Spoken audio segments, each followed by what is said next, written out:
আসসালামু আলাইকুম ওয়া রাহমাতুল্লাহি ওয়া বারাকাতুহু। আউযু বিল্লাহি মিনাশ শাইতানির রাজীম। বিসমিল্লাহির রাহমানির রাহিম।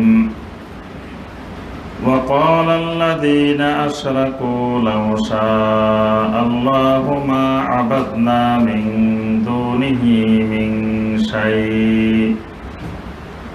من شيء نحن ولا آباؤنا ولا حرمنا من دونه من شيء كذلك فعل الذين من قبلهم فهل على الرسل إلا البلاغ المبين ولقد بعثنا في كل أمة رسولا أن اعبدوا الله واجتنبوا الطاغوت فمنهم من هدى الله ومنهم من حقت عليه الضلالة فسيروا في الأرض فانظروا كيف كان عاقبة المكذبين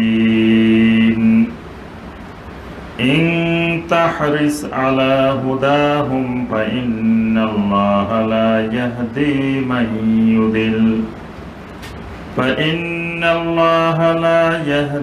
من يضل وما لهم من ناصرين اللهم صل على محمد وعلى آل محمد كما صليت على إبراهيم وعلى آل إبراهيم إنك حميد مجيد اللهم بارك على محمد وعلى آل محمد كما باركت على إبراهيم وعلى آل إبراهيم إنك حميد مجيد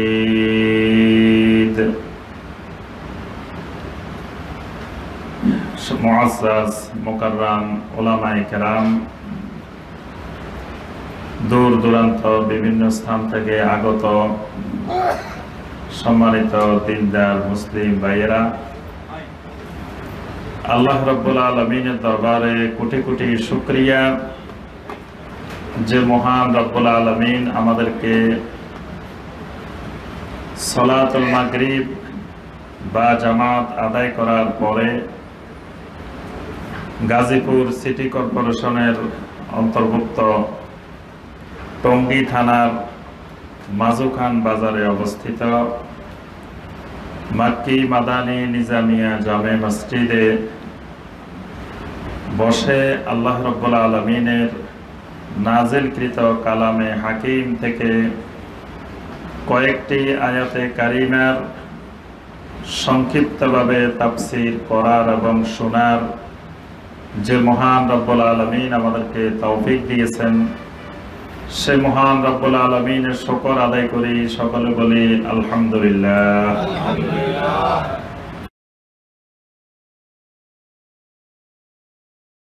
সম্মানিত ভাইয়েরা, আমাদের ধারাবাহিক অত্র মসজিদে কোরআনে কারীমের তাফসীরে যে সূরা থেকে আমাদের তাফসীর চলছিল সেই সূরাটির নাম হলো, কোন সূরা থেকে তাফসীর চলছিল? সূরা আন-নাহল। সূরা আন-নাহলের ইতিপূর্বে 34 নম্বর আয়াতে কারিমা পর্যন্ত আমরা তাফসীর করেছি। আজকে আমরা সূরা আন-নাহলের 35 নম্বর আয়াতে কারিমা থেকে আমাদের তাফসীর হবে ইনশাআল্লাহ। সূরা আন-নাহল এই সূরাটি মাক্কি সূরা। মাক্কি সূরা হিসাবে আল্লাহ রাব্বুল আলামিন এই সূরাটির মধ্যে বেশিরভাগ অংশ জুড়ে আল্লাহ রাব্বুল আলামিনের পরিচয়, আল্লাহ সুবহানাহু ওয়া তাআলার তাওহীদ, নবী সাল্লাল্লাহু আলাইহি ওয়াসাল্লামের রাসালাত মেনে নিতে মুশরিকদের যে সকল প্রশ্ন ছিল, যে সকল আপত্তি ছিল, সে সকল আপত্তির জবাব এবং আখিরাত সংক্রান্ত বিষয়গুলো আল্লাহ রাব্বুল আলামিন এই সূরা আন-নাহলের মধ্যে আলোচনা করেছেন।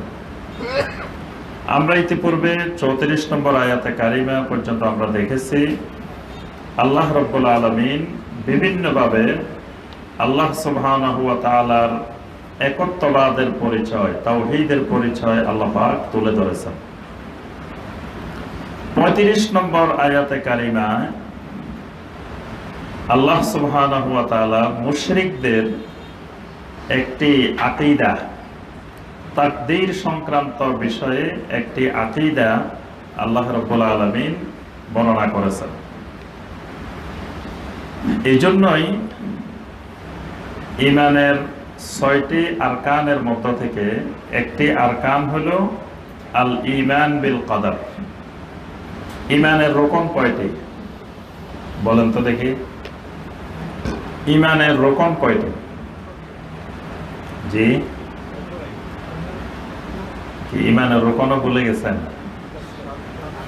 জি, ঈমানের রকম হলো 6টি। ঈমানের রকম 6টি। এটা সবাই পারেন। আমানতু বিল্লাহি ওয়া মালাইকাতিহি ওয়া কুতুবিহি ওয়া রুসুলিহি ওয়াল ইয়াউমিল আখির ওয়াল কদরি খাইরিহি ওয়া শাররিহি। এই 6টা হলো ঈমানের রোকন, ঈমানের পিলার, ঈমানের খুঁটি। তো এখানে আরেকটা আছে ওয়াল বা'সে বাদাল মাউত, সেটি এই 6টারই অন্তর্ভুক্ত, ইয়াউমুল আখিরেরই অন্তর্ভুক্ত। যে হাদিসে ইয়াউমুল আখির এসেছে সেই হাদিসে ওয়াল বা'সে বাদাল মাউত আসে নাই। যে হাদিসে ওয়াল বা'সে বাদাল মাউত এসেছে সেই হাদিসে ইয়াউমুল আখির আসে নাই। অর্থাৎ এই দুইটা একই জিনিস। এই জন্য ঈমানের রকম হলো 6টি। 6টির মধ্যে একটি রকম হলো আল ঈমান বিল কদর, তাকদীরের উপরে ঈমান। তাকদীরের ঈমানটি যদি যথাযথ না হয় তাহলে এই ব্যক্তি ঈমানের উপরে চলতে পারবে না। এই ব্যক্তির মধ্যে অনেক ধরনের আকীদাগত, আমলগত জটিলতা দেখা দিবে। যুগে যুগে অনেক মুসলিমও গোমরা হয়ে গিয়েছে, বিভ্রান্ত হয়ে গিয়েছে তাকদীরের কারণে। কাদরিয়া সম্প্রদায় এবং জাবরিয়া সম্প্রদায়। কাদরিয়া সম্প্রদায়ের কথা ছিল যে আমাদের এই জীবনের ক্ষেত্রে, চলার ক্ষেত্রে তাকদীরের কোনো ভূমিকা নেই। তাকদীর কোনো ভূমিকা পালন করে না, মানুষ স্বাধীন, মানুষ যা ইচ্ছা তাই করতে পারে। আর জাবরিয়ারা বলতেছে যে না, মানুষ কিছুই করতে পারে না, মানুষ একটা পাথরের মতো। পাথরের যেমন কিছু করার ক্ষমতা নাই, মানুষেরও এরকম করার মতো কিছু ক্ষমতা নাই। মানুষকে আল্লাহ পাক যেমনে পরিচালনা করেন, যেভাবে চান সেভাবে চলে। যেটাকে কেন্দ্র করে দেখবেন যে অনেকে গানও গায়, যে যেমনি নাচাও তেমনি নাচি, পুতুলের কি দোষ। আমরা তো পুতুল, যে আমাদের কোনো দোষ নাই, আল্লাহ যেমনে নাচায় আমরা তেমনে নাচি। এটা হলো জাবরিয়া মতবাদের আকীদা, বিভ্রান্ত সম্প্রদায়ের আকীদা। আর কাদরিয়া সম্প্রদায়ের আকীদা হলো তাকদীরের কোনো ভূমিকা নেই। দুইটাই গুমরাহি আকীদা, বিভ্রান্ত আকীদা। আহলুস সুন্নাহ ওয়াল জামাতের আকীদা এই দুইয়ের মাঝামাঝি, যে মানুষ একেবারে স্বাধীনও না, যা ইচ্ছা তাইও করতে পারে না, আবার আল্লাহ রাব্বুল আলামিন মানুষকে কোনো কিছু করতে বাধ্যও করেন না। দুইয়ের মাঝামাঝি তাকদীর। এই জন্য ঈমান বিল কদর বুঝতে হলে 5টি জিনিস বুঝতে হয়। আল্লাহর ইলম সম্পর্কে বুঝতে হয়, আল্লাহর কিতাবাত সম্পর্কে বুঝতে হয়, আল্লাহর ইরাদা মাশিয়া সম্পর্কে বুঝতে হয়। তারপরে মানুষের ইস্তিতাআত, মানুষের মধ্যে আল্লাহ পাক কিছু সক্ষমতা দিয়েছেন, এই সক্ষমতা বুঝতে হয়। তো মক্কার মুশরিকদের বড় ধরনের একটি জটিলতা ছিল, সমস্যা ছিল তাকদীরের ঈমানের উপরে। এখানে আল্লাহ রাব্বুল আলামিন এই 35 নম্বর আয়াতে মক্কার মুশরিকদের সেই তাকদীর সংক্রান্ত বিভ্রান্ত আকীদাটি আল্লাহ রাব্বুল আলামিন বর্ণনা করেছেন। وقال الذين أشركوا لو شاء الله ما عبدنا من دونه من شيء وقال الذين أشركوا যারা শিরক করেছিল তারা বলে, যারা মুশরিক তারা বলে, এখানে আল্লাহ সুবহানাহু ওয়া তাআলা কথাটা ব্যবহার করেছেন আল্লাযীনা আশরাকু। وقال الذين أشركوا যারা শিরক করে তারা বলে। এখানে আল্লাহ পাক বোঝাতে চেয়েছেন, এখানে আল্লাহ পাক বলেন নাই ওয়াকাল আল মুশরিকুন, মুশরিকুন বলেন, বলছেন আল্লাযীনা আশরাকু যারা শিরক করে তারা বলে। তার অর্থ হলো আল্লাহ সুবহানাহু ওয়া তাআলা তাদেরকে শিরক করতে বাধ্য করেন না, শিরক আল্লাহ করান না, সে নিজে করে। এজন্য আল্লাহ বলেন আল্লাযীনা আশরাকু যারা শিরক করে তারা বলে লাউ শাআল্লাহু মা আবাদনা মিন দুনিহি মিন শাই, যদি আল্লাহ রাব্বুল আলামিন চাইতেন তাহলে আমরা আল্লাহকে ছাড়া আর কোনো কিছুর ইবাদত করতাম না। আল্লাহ যদি চাইতেন তাহলে আমরা একমাত্র আল্লাহরই ইবাদত করতাম, আর কারো ইবাদত করতাম না। তাহলে বোঝা গেল আল্লাহ চায় না যে আমরা একমাত্র আল্লাহর ইবাদত করি। মানে আমরা যে দেবদেবী দেবতা যাদের ইবাদত করি, যাদেরকে আমরা মাবুদ বানাইছি, এটা আল্লাহর ইচ্ছায় বানাইছি, আমরা বানাইনি, মানে আমরা নিজেদের ইচ্ছায় বানাইনি। এটা আল্লাহ চাইতেছেন যে আমরা এরকম করি। এটা মুশরিকদের আকীদা। এজন্য তারা যখন আল্লাহর ঘরে তালবিয়া পাঠ করত হজের সময়, তাওয়াফের সময়, তখনও তারা এভাবে বলতো লাব্বাইক আল্লাহুম্মা লাব্বাইক লাব্বাইক লা শারীকা লাকা ইল্লা শারীকান হুয়া লাকা তামলিকুহু ওয়া মা মালাক। ইব্রাহিম আলাইহিস সালাম যেই তালবিয়া শিক্ষা দিয়েছেন সেই তালবিয়া ছিল লাব্বাইক আল্লাহুম্মা লাব্বাইক লাব্বাইক লা শারীকা লাকা কি লাব্বাইক। আপনারা তালবিয়া পারেন না দেখে চুপচাপ বসে গেছেন। ইন্নাল হামদা ওয়ান নি'মাতা লাকা ওয়াল মুলক লা শারীকা লাক। এটা ছিল ইব্রাহিম আলাইহিস সালামের শেখানো তালবিয়া। এটাকে মক্কার মুশরিকেরা পরিবর্তন করছে, পরিবর্তন করে বানাইছে লাব্বাইক আল্লাহুম্মা লাব্বাইক। এটা ঠিক আছে, লাব্বাইক লা শারীকা লাকা, এটাও ঠিক আছে। এরপরে তারা সংযুক্ত করছে ইল্লা শারীকান হুয়া লাকা তামলিকুহু ওয়া মা মালাক, আমরা আপনার সাথে কোনো শরীক করি না, তবে আপনি নিজে যাদেরকে আপনার শরীকানায় টেনে নিছেন, নিজে যাদেরকে সংযুক্ত করেছেন তাদেরকে আমরা মাবুদ হিসাবে মানি। মানে আমরা যাদেরকে মাবুদ বানাইছি এদেরকে আমরা বানাইনি, মূলত আপনি তাদেরকে বানাই নিছেন আপনার কাজের সহযোগিতার জন্য। যেহেতু আপনি একা কাজ করতে পারতেছেন না, নাউজুবিল্লাহ, এই জন্য আপনি তাদেরকে আপনার সহযোগী বানাই নিছেন। যেমন দেখেন আজও পৃথিবীতে অনেক মুসলিমও এই মুশরিকদের মতো এই বিশ্বাসটা করে যে আল্লাহ পাক এই পৃথিবী একা পরিচালনা করে না। আল্লাহ পৃথিবী পরিচালনা করার জন্য কিছু কুতুব রাখছেন, গাউস আছে, আবদাল আছে, আওতাদ আছে, নুজাবা আছে, তারপর আউলিয়া আছে। এদের মাধ্যমে আল্লাহ পাক এদের সাথে মিটিং করে, এদের সাথে পরামর্শ করে, এদেরকে দায়িত্ব দিয়ে আল্লাহ আল্লাহর এই জমিন পরিচালনা করে। নাউজুবিল্লাহ। ঠিক মুশরিকদের একই চিন্তা চেতনা যে আল্লাহর এই পৃথিবী, আল্লাহর এই জমিন আল্লাহ নিজে একা পরিচালনা করে না। আমরা যেই 360 জন দেবতা মাবুদ বানাইছি এদের সহযোগিতা নিয়ে আল্লাহ পৃথিবী পরিচালনা করে। নাউজুবিল্লাহ। এই জন্য তারা বলতো যে লাব্বাইক লা শারীকা লাকা ইল্লা শারীকান হুয়া লাকা তামলিকুহু ওয়া মা মালাক। তো এখানে তাদের সেই আকীদার প্রতিফলন, তাদের সেই বিশ্বাসের প্রতিফলন। তারা বলতেছে লাউ শা আল্লাহু মা আবাদনা মিন দুনিহি মিন শাই, যদি আল্লাহ রাব্বুল আলামিন চাইতেন তাহলে আমরা আল্লাহকে ছাড়া আর কারোই কোনো কিছুরই ইবাদত করতাম না।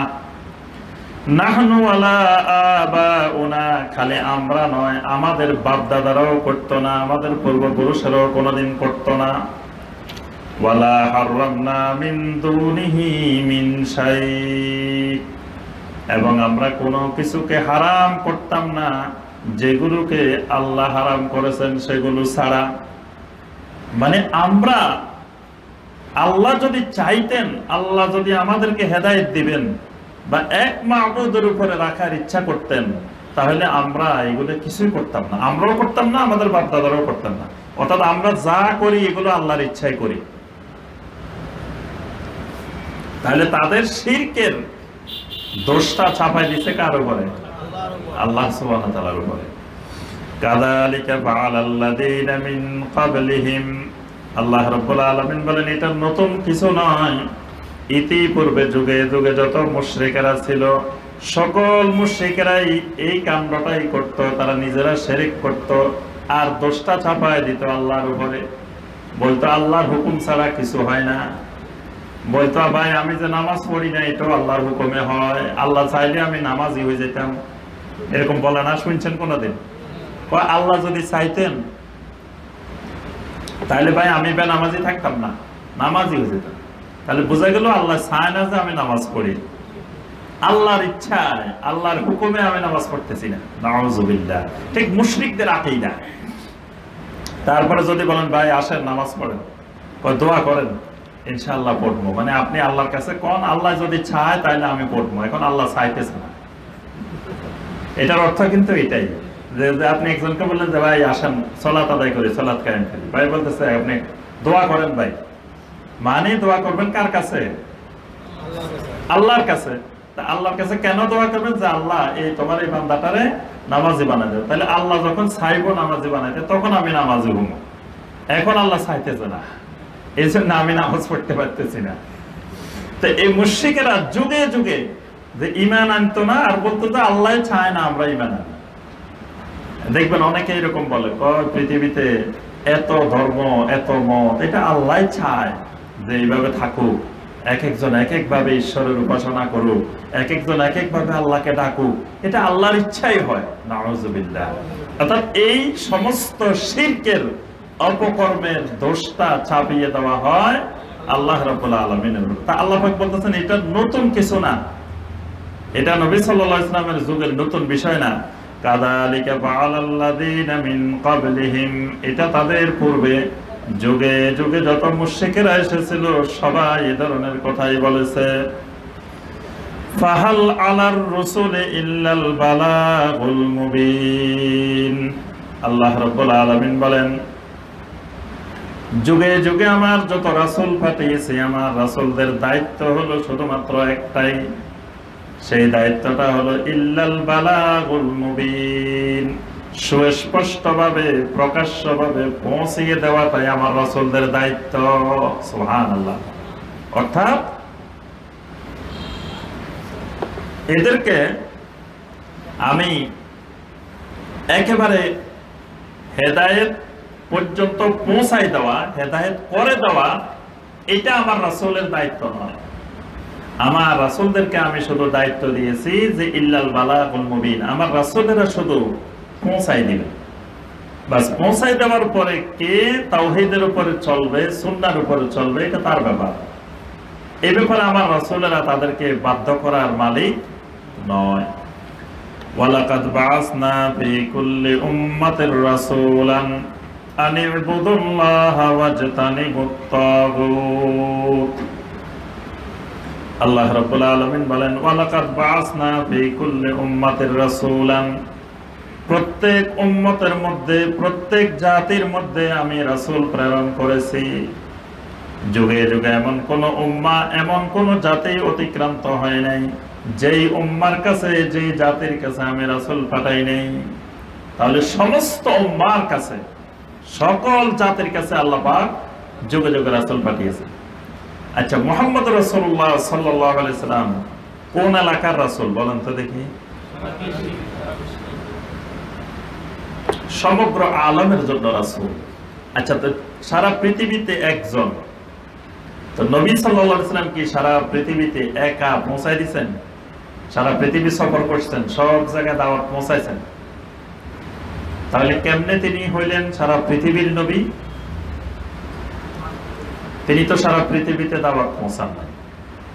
তিনি কিভাবে সমগ্র পৃথিবীর নবী হলেন? তিনি বলছেন, কুল ইয়া আইয়ুহান নাস ইন্নী রাসূলুল্লাহি ইলাইকুম জামিআ। রাসূল আপনি বলুন, হে দুনিয়ার সমস্ত মানুষ, আমি তোমাদের সকলের জন্য আল্লাহর রাসূল। আমি শুধু মক্কা মদিনা এই আরব জনপদের এই এলাকার রাসূল না, সমগ্র পৃথিবীর সকল মানুষের রাসূল। তো নবী সাল্লাল্লাহু আলাইহি ওয়াসাল্লামের দাওয়াতটা কিভাবে পৌঁছলো? আল্লাহ রাসূল সাল্লাল্লাহু আলাইহি ওয়াসাল্লাম এমন কিছু স্টুডেন্ট, এমন কিছু ছাত্র তৈরি করেছেন যাদের মাধ্যমে নবী সাল্লাল্লাহু আলাইহি ওয়াসাল্লামের দাওয়াত সমগ্র পৃথিবীতে পৌঁছে গেছে। এটা অন্যান্য আম্বিয়া আলাইহিমুস সালাম তারা যেহেতু সারা পৃথিবীর নবী ছিলেন না, তাদের ছাত্র এরকম তৈরি হয় নাই যে ছাত্ররা সারা পৃথিবীতে দাওয়াত পৌঁছাই দিবেন। যেহেতু আল্লাহ রাসূল সাল্লাল্লাহু আলাইহি সাল্লাম সমগ্র পৃথিবীর নবী, এজন্য আল্লাহ পাক এমন কিছু স্টুডেন্ট, এমন ছাত্র তৈরি করে দিয়েছেন যারা আল্লাহর নবীর এই তাওহীদের দাওয়াতকে, সুন্নাহর দাওয়াতকে সারা পৃথিবীতে পৌঁছাই দিয়েছেন। সুবহানাল্লাহ। তা আল্লাহ পাক বলছেন, প্রত্যেক উম্মার কাছে, প্রত্যেক জাতির কাছে আমি এক একজন করে রাসূল পাঠিয়েছি। রাসূলেরা, সকল রাসূলেরা একটাই দাওয়াত দিতেন। তাদের দাওয়াত ছিল আনি'বুদুল্লাহ ওয়াজতানিবুত তাগুত। তাদের দাওয়াত ছিল আনি'বুদুল্লাহ। তারা দুনিয়ার মানুষকে বলতেন, ইবাদত করো একমাত্র আল্লাহর, ইবাদত করো একমাত্র আল্লাহ। ওয়াজতানিবুত তাগুত, সমস্ত তাগুতকে পরিহার করো, তাগুত ছেড়ে দাও, তাগুত থেকে দূরে থাকো। আল্লাহর ইবাদত করো আর তাগুত থেকে দূরে থাকো। তাগুত কারা? তাগুত হলো আল্লাহ সুবহানাহু ওয়া তাআলা ছাড়া যাদের ইবাদত করা হয়, আল্লাহর বাহিরে যত মাখলুকের ইবাদত করা হয়, যত মাবুদ আছে, সকল মাবুদ হলো তাগুত। তবে শর্ত হলো যেই মাবুদের ইবাদত করা হচ্ছে ওই মাবুদ যদি সন্তুষ্ট থাকে, সন্তুষ্ট না হলে তিনি তাগুত না। তবে যারা করতেছে তারা তাগুতিপনা, তগা, তারা সীমা লঙ্ঘন করতেছে, কিন্তু যাকে কেন্দ্র করে করতেছে তিনি তাগুত না। কথাটা বুঝতে পারছেন? এজন্য তাগুতের সংজ্ঞা হলো মান উবিদা মিন দুনিল্লাহ ওয়া হুয়া রাদিন। আল্লাহ ছাড়া যার ইবাদত করা হয় কিন্তু সে রাজি খুশি। যেমন ধরেন, পৃথিবীতে লক্ষ লক্ষ মানুষ, কোটি কোটি মানুষ ঈসা আলাইহিস সালামের ইবাদত করে, ঈসা আলাইহিস সালামকে মাবুদ বানাইছে। এখন ঈসা আলাইহিস সালাম কি জানে ওনাকে যে তারা মাবুদ বানাইছে? ঈসা আলাইহিস সালাম কিন্তু জানেন না। তাহলে ঈসা আলাইহিস সালাম তাগুত না। কিন্তু যারা তাকে মাবুদ বানিয়েছে তারা এই ক্ষেত্রে সীমা লঙ্ঘন করেছে, তারা তাগুতিপনা করেছে। ধরেন শাহজালাল রহমতুল্লাহ আলাইহি, শাহপরান রহমতুল্লাহ আলাইহি, তাদেরকে অসংখ্য মানুষ ইবাদত করতেছে না? কিন্তু তারা কি জানেন যে তাদের ইবাদত করতেছে? তারা যদি জানতেন, তাদের যদি পাওয়ার থাকতো, তাহলে তারা গৌর গোবিন্দের বিরুদ্ধে যেরকম জিহাদ করছিলেন, এই জাতীয় শিরককারীদের বিরুদ্ধেও তারা আবার জিহাদ করতেন। কিন্তু তাদের তো তারা জানেনও না, তাদের খবরও নাই যে কারা কি করতেছে। তাহলে যারা এখানে তাদেরকে ইবাদত করতেছে তারা তাগুত, তারা তাগুতিপনা করতেছে।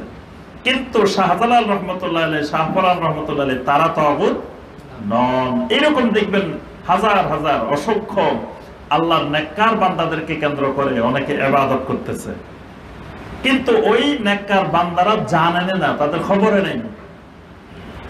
এজন্য তাগুত তারাই যারা ইবাদত করতেছে কিন্তু খুশি। যেমন ধরেন একজন জীবিত ব্যক্তিকে মানুষ এসে সেজদা করতেছে আর সে খুশি, সে পা রাখার জন্য সুন্দর করে একটা কাঠের আসন বানাই নিছে, যে এখানে পা রাখবে আর জনগণ এসে এসে তাকে সাজদা করবে। এই হলো তাগুত। কারণ আল্লাহ ছাড়া তাকে ইবাদত করতেছে আর সে ইবাদত গ্রহণ করার জন্য প্রস্তুত হয়ে আছে, একে বলা হয় তাগুত। তারপরে আল্লাহর উদ্দেশ্যে মান্নত করবে, এটা হলো ইবাদত, কিন্তু সে মান্নত নেওয়ার জন্য বসে আছে, সে হলো তাগুত। মানে আল্লাহ ছাড়া তাকে কেন্দ্র করে ইবাদত করতেছে, কিন্তু সে নিষেধ করে না, বাধা দেয় না, সে নিজে রাজি খুশি হয়ে বসে আছে। আবার যে মানুষকে নিজের ইবাদতের দিকে ডাকে, আহ্বান করে, সেও তাগুত, ইবলিসও তাগুত।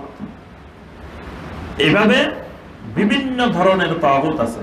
তা আম্বিয়া আলাইহিমুস সালাম যুগে যুগে মানুষকে এসে তাগুতের বন্দেগী পরিহার করে, তাগুতের ইবাদত ছেড়ে দিয়ে একমাত্র তাওহীদের ভিত্তিতে আল্লাহ রাব্বুল আলামিনের ইবাদতেরই দাওয়াত দিতেন। সমস্ত নবীরা এক দাওয়াত দিয়েছেন, আনিবুদুল্লাহ ওয়াজতানিবুত তাগুত, ইবাদত করো একমাত্র আল্লাহর, আর তাগুত পরিহার করো, তাগুত থেকে দূরে থাকো। এই জন্য যিনি ঈমান আনবেন, ঈমানের একটি গুরুত্বপূর্ণ শর্ত হলো আল কুফর বিত তাগুত। আল্লাহ পাক সূরা আল বাকারা 256 নম্বর আয়াতে বলছেন, লা ইকরাহা ফিদ-দীন قد تبين الرشد من الغي فمن يكفر بالطاغوت ويؤمن بالله فقد استمسك بالعروة الوثقى لا انفصام لها والله سميع عليم। فمن يكفر بالطاغوت, যে তাগুতের প্রতি কুফরি করবে, ওয়ায়ুমিন বিল্লাহ, তারপরে আল্লাহর উপরে ঈমান আনবে। এই জন্য কালেমাটা হলো লা ইলাহা ইল্লাল্লাহ। লা ইলাহা ইল্লাল্লাহ হলো ফামান ইয়াকফুর বিত তাগুত, সমস্ত তাগুতকে আমি অস্বীকার করলাম। লা ইলাহা ইল্লাল্লাহ ওয়া ইউমিন বিল্লাহ, শুধু একমাত্র আমার মাবুদ হিসাবে আল্লাহ সুবহানাহু ওয়া তাআলাকে নির্দিষ্ট করে নিলাম, এটার নাম হলো ঈমান। কেউ যদি তাগুত মানে, আল্লাহকেও মানে, দুটোই একসাথে মানে, তাহলে সেটা ঈমান হবে না। ঈমানের জন্য শর্ত হলো লা ইলাহা ইল্লাল্লাহর যে 9টি শর্ত, একটি গুরুত্বপূর্ণ শর্ত হলো আল কুফর বিত তাগুত, তাগুত পরিহার করতে হবে, তাগুত থেকে দূরে থাকতে হবে। এই জন্য ঈমান বুঝতে হলে, সহিহ আকীদা বুঝতে হলে যে জিনিসগুলো বুঝতে হবে, তার মধ্যে গুরুত্বপূর্ণ একটা জিনিস হলো তাগুত বুঝতে হবে। তাগুত কি জিনিস, তাগুত কাকে বলে, তাগুত কারা, তাগুত কত প্রকার, এগুলো না বুঝলে সে দেখা যাবে ঈমানদার, ঈমানের মেহনত করতেছে, আবার সে নিজে তাগুত হয়ে বসে আছে, তাগুতের পূজারী হয়ে বসে আছে, কিন্তু সে তাগুত চিনে না, তাগুত বুঝে না। না বুঝার কারণে সে কিন্তু বিশুদ্ধ ঈমান আনতে পারে না। এটার নাম সহিহ আকীদা। মানে আপনার আবার আকীদাকে তাগুতীকরণ থেকে, তাগুত থেকে আকীদাকে বিশুদ্ধ করা, তাগুত চিনা, তাগুত বুঝা, এটা সমস্ত নবীদের দাওয়াতের গুরুত্বপূর্ণ একটা মূলনীতি, যে আনিবুদুল্লাহ ওয়াজতানিবুত তাগুত। ফেরাউন ছিল তাগুত, ফেরাউন ছিল একজন তাগুত। আল্লাহ পাক বলছেন, ইযহাবা ইলা ফিরআউনা ফা ইন্নাহু তাগা, তোমরা দুইজনে ফেরাউনের কাছে যাও দাওয়াত নিয়ে। কোন দুইজন? মুসা আলাইহিস সালাম এবং হারুন আলাইহিস সালাম। যাও, কারণ কি? ইন্নাহু তাগা, সে কি হয়ে গেছে? তাগুত হয়ে গেছে। ফেরাউন তাগুত হয়ে গেছে, ওই তাগুতের কাছে দাওয়াত নিয়ে যাও। আর তাগুত হলে তাগুতের পরিণতি হলো জাহান্নাম। ওয়া আম্মা মান তাগা ওয়া আথারাল হায়াতাদ দুনিয়া ফা ইন্নাল জাহিমা হিয়াল মাওয়া ওয়া আম্মা মান খাফা মাকামা রাব্বিহি ওয়া নাহান নাফসা আনিল হাওয়া ফা ইন্নাল জান্নাতা হিয়াল মাওয়া। সুবহানাল্লাহ। আল্লাহ পাক এখানে জাহান্নামীদের বৈশিষ্ট্য, জান্নাতীদের বৈশিষ্ট্য বর্ণনা করেছেন।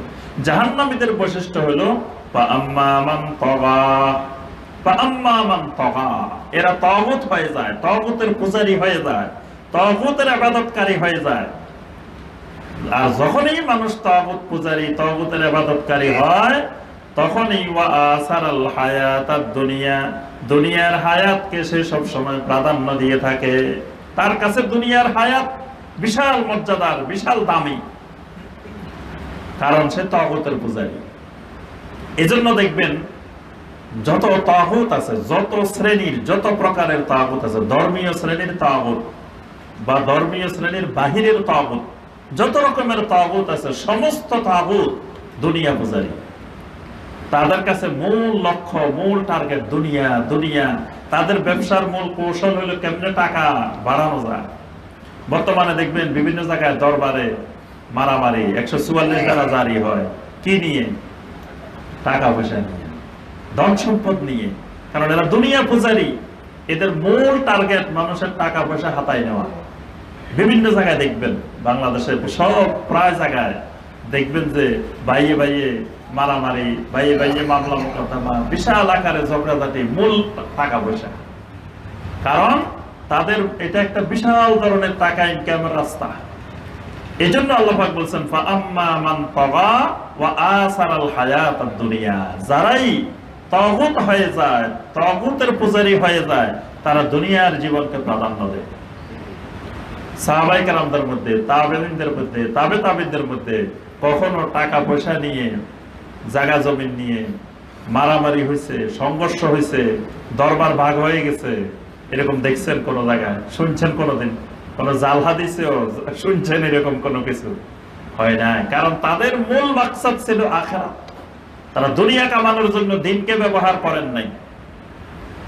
আল্লাহ পাক বলেন ফা ইন্নাল জাহিমা হিয়াল মাওয়া, এদের ঠিকানা হলো জাহিম, জাহান্নাম।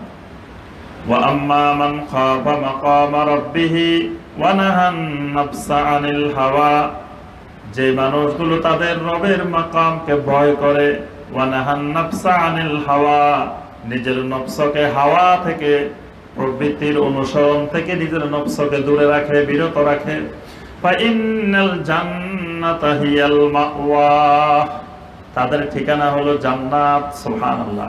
তাহলে তাগুতের প্রতি কুফরি করা এটা ঈমানদারের একটি গুরুত্বপূর্ণ বৈশিষ্ট্য। ফামিনহুম মান হাদাল্লাহু ওয়া মিনহুম মান হাক্কাত আলাইহিদ দালালাহ। আল্লাহ রাব্বুল আলামিন বলেন ফামিনহুম মান হাদাল্লাহ। আম্বিয়া আলাইহিমুস সালাম যখন এই দাওয়াত পেশ করেছেন, তাদের মধ্য থেকে কিছু মানুষকে আল্লাহ রাব্বুল আলামিন হেদায়েত দান করেছেন। ওয়া মিনহুম মান হাক্কাত আলাইহিদ দালালাহ, আবার তাদের মধ্যে কিছু মানুষের উপরে গুমরাহি নির্ধারিত হয়ে গেছে, তারা গুমরাহির হকদার হয়ে গেছে। এখানে কিন্তু আল্লাহ পাক বলেন নাই যে কিছু মানুষকে আল্লাহ হেদায়েত করেছেন, কিছু মানুষকে আল্লাহ গুমরাহ করে দিয়েছেন, এই কথা বলেন নাই। কথাটা বলছেন কি ওয়া মিনহুম মান হাক্কাত আলাইহিদ দালালাহ, কিছু মানুষ তারা নিজেরা গুমরাহির হকদার হয়ে গেছেন।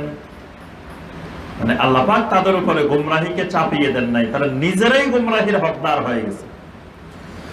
ফাসিরু ফিল আরদি ফানজুরু কাইফা কানা আকিবাতুল মুকাদ্দিবিন। ফাসিরু ফিল আরদি, জমিনের মধ্যে ভ্রমণ করে ঘুরে ফিরে দেখো। ফানজুরু কাইফা কানা আকিবাতুল মুকাদ্দিবিন, যে সকল জায়গায় নবী রাসূলদেরকে পাঠিয়েছিলাম, ওই নবী রাসূলদের সাথে যারা মুকাজ্জিবিন হয়েছিল, মিথ্যা প্রতিপন্ন করেছিল, তাদের শেষ পরিণতি কি হয়েছে তোমরা ঘুরে ঘুরে দেখো। তোমরা বিভিন্ন জায়গায় ব্যবসা বাণিজ্য বিভিন্ন কারণে তোমরা যখন যাও, তখন ওই সকল নবীদের উম্মতের ওই কওমের ধ্বংসাবশেষের পাশ দিয়ে তোমরা যাও, সেখানে একটু ভালোভাবে গভীরভাবে লক্ষ্য করে দেখো যে কিভাবে এই মিথ্যা প্রতিপন্নকারীদের পরিণতি, তাদেরকে কি শাস্তি, কিভাবে গজব আমি নাজিল করেছিলাম। ইন তাহরিস আলা হুদাহুম ফা ইন্নাল্লাহা লা ইয়াহদি মান ইউদিল। হে নবী, আপনি যতই তাদেরকে হেদায়েত করার জন্য আগ্রহী হন না কেন, নবী সাল্লাল্লাহু আলাইহি ওয়াসাল্লাম চাইতেন প্রত্যেকটা মানুষ দুনিয়ার হেদায়েত পেয়ে যাক।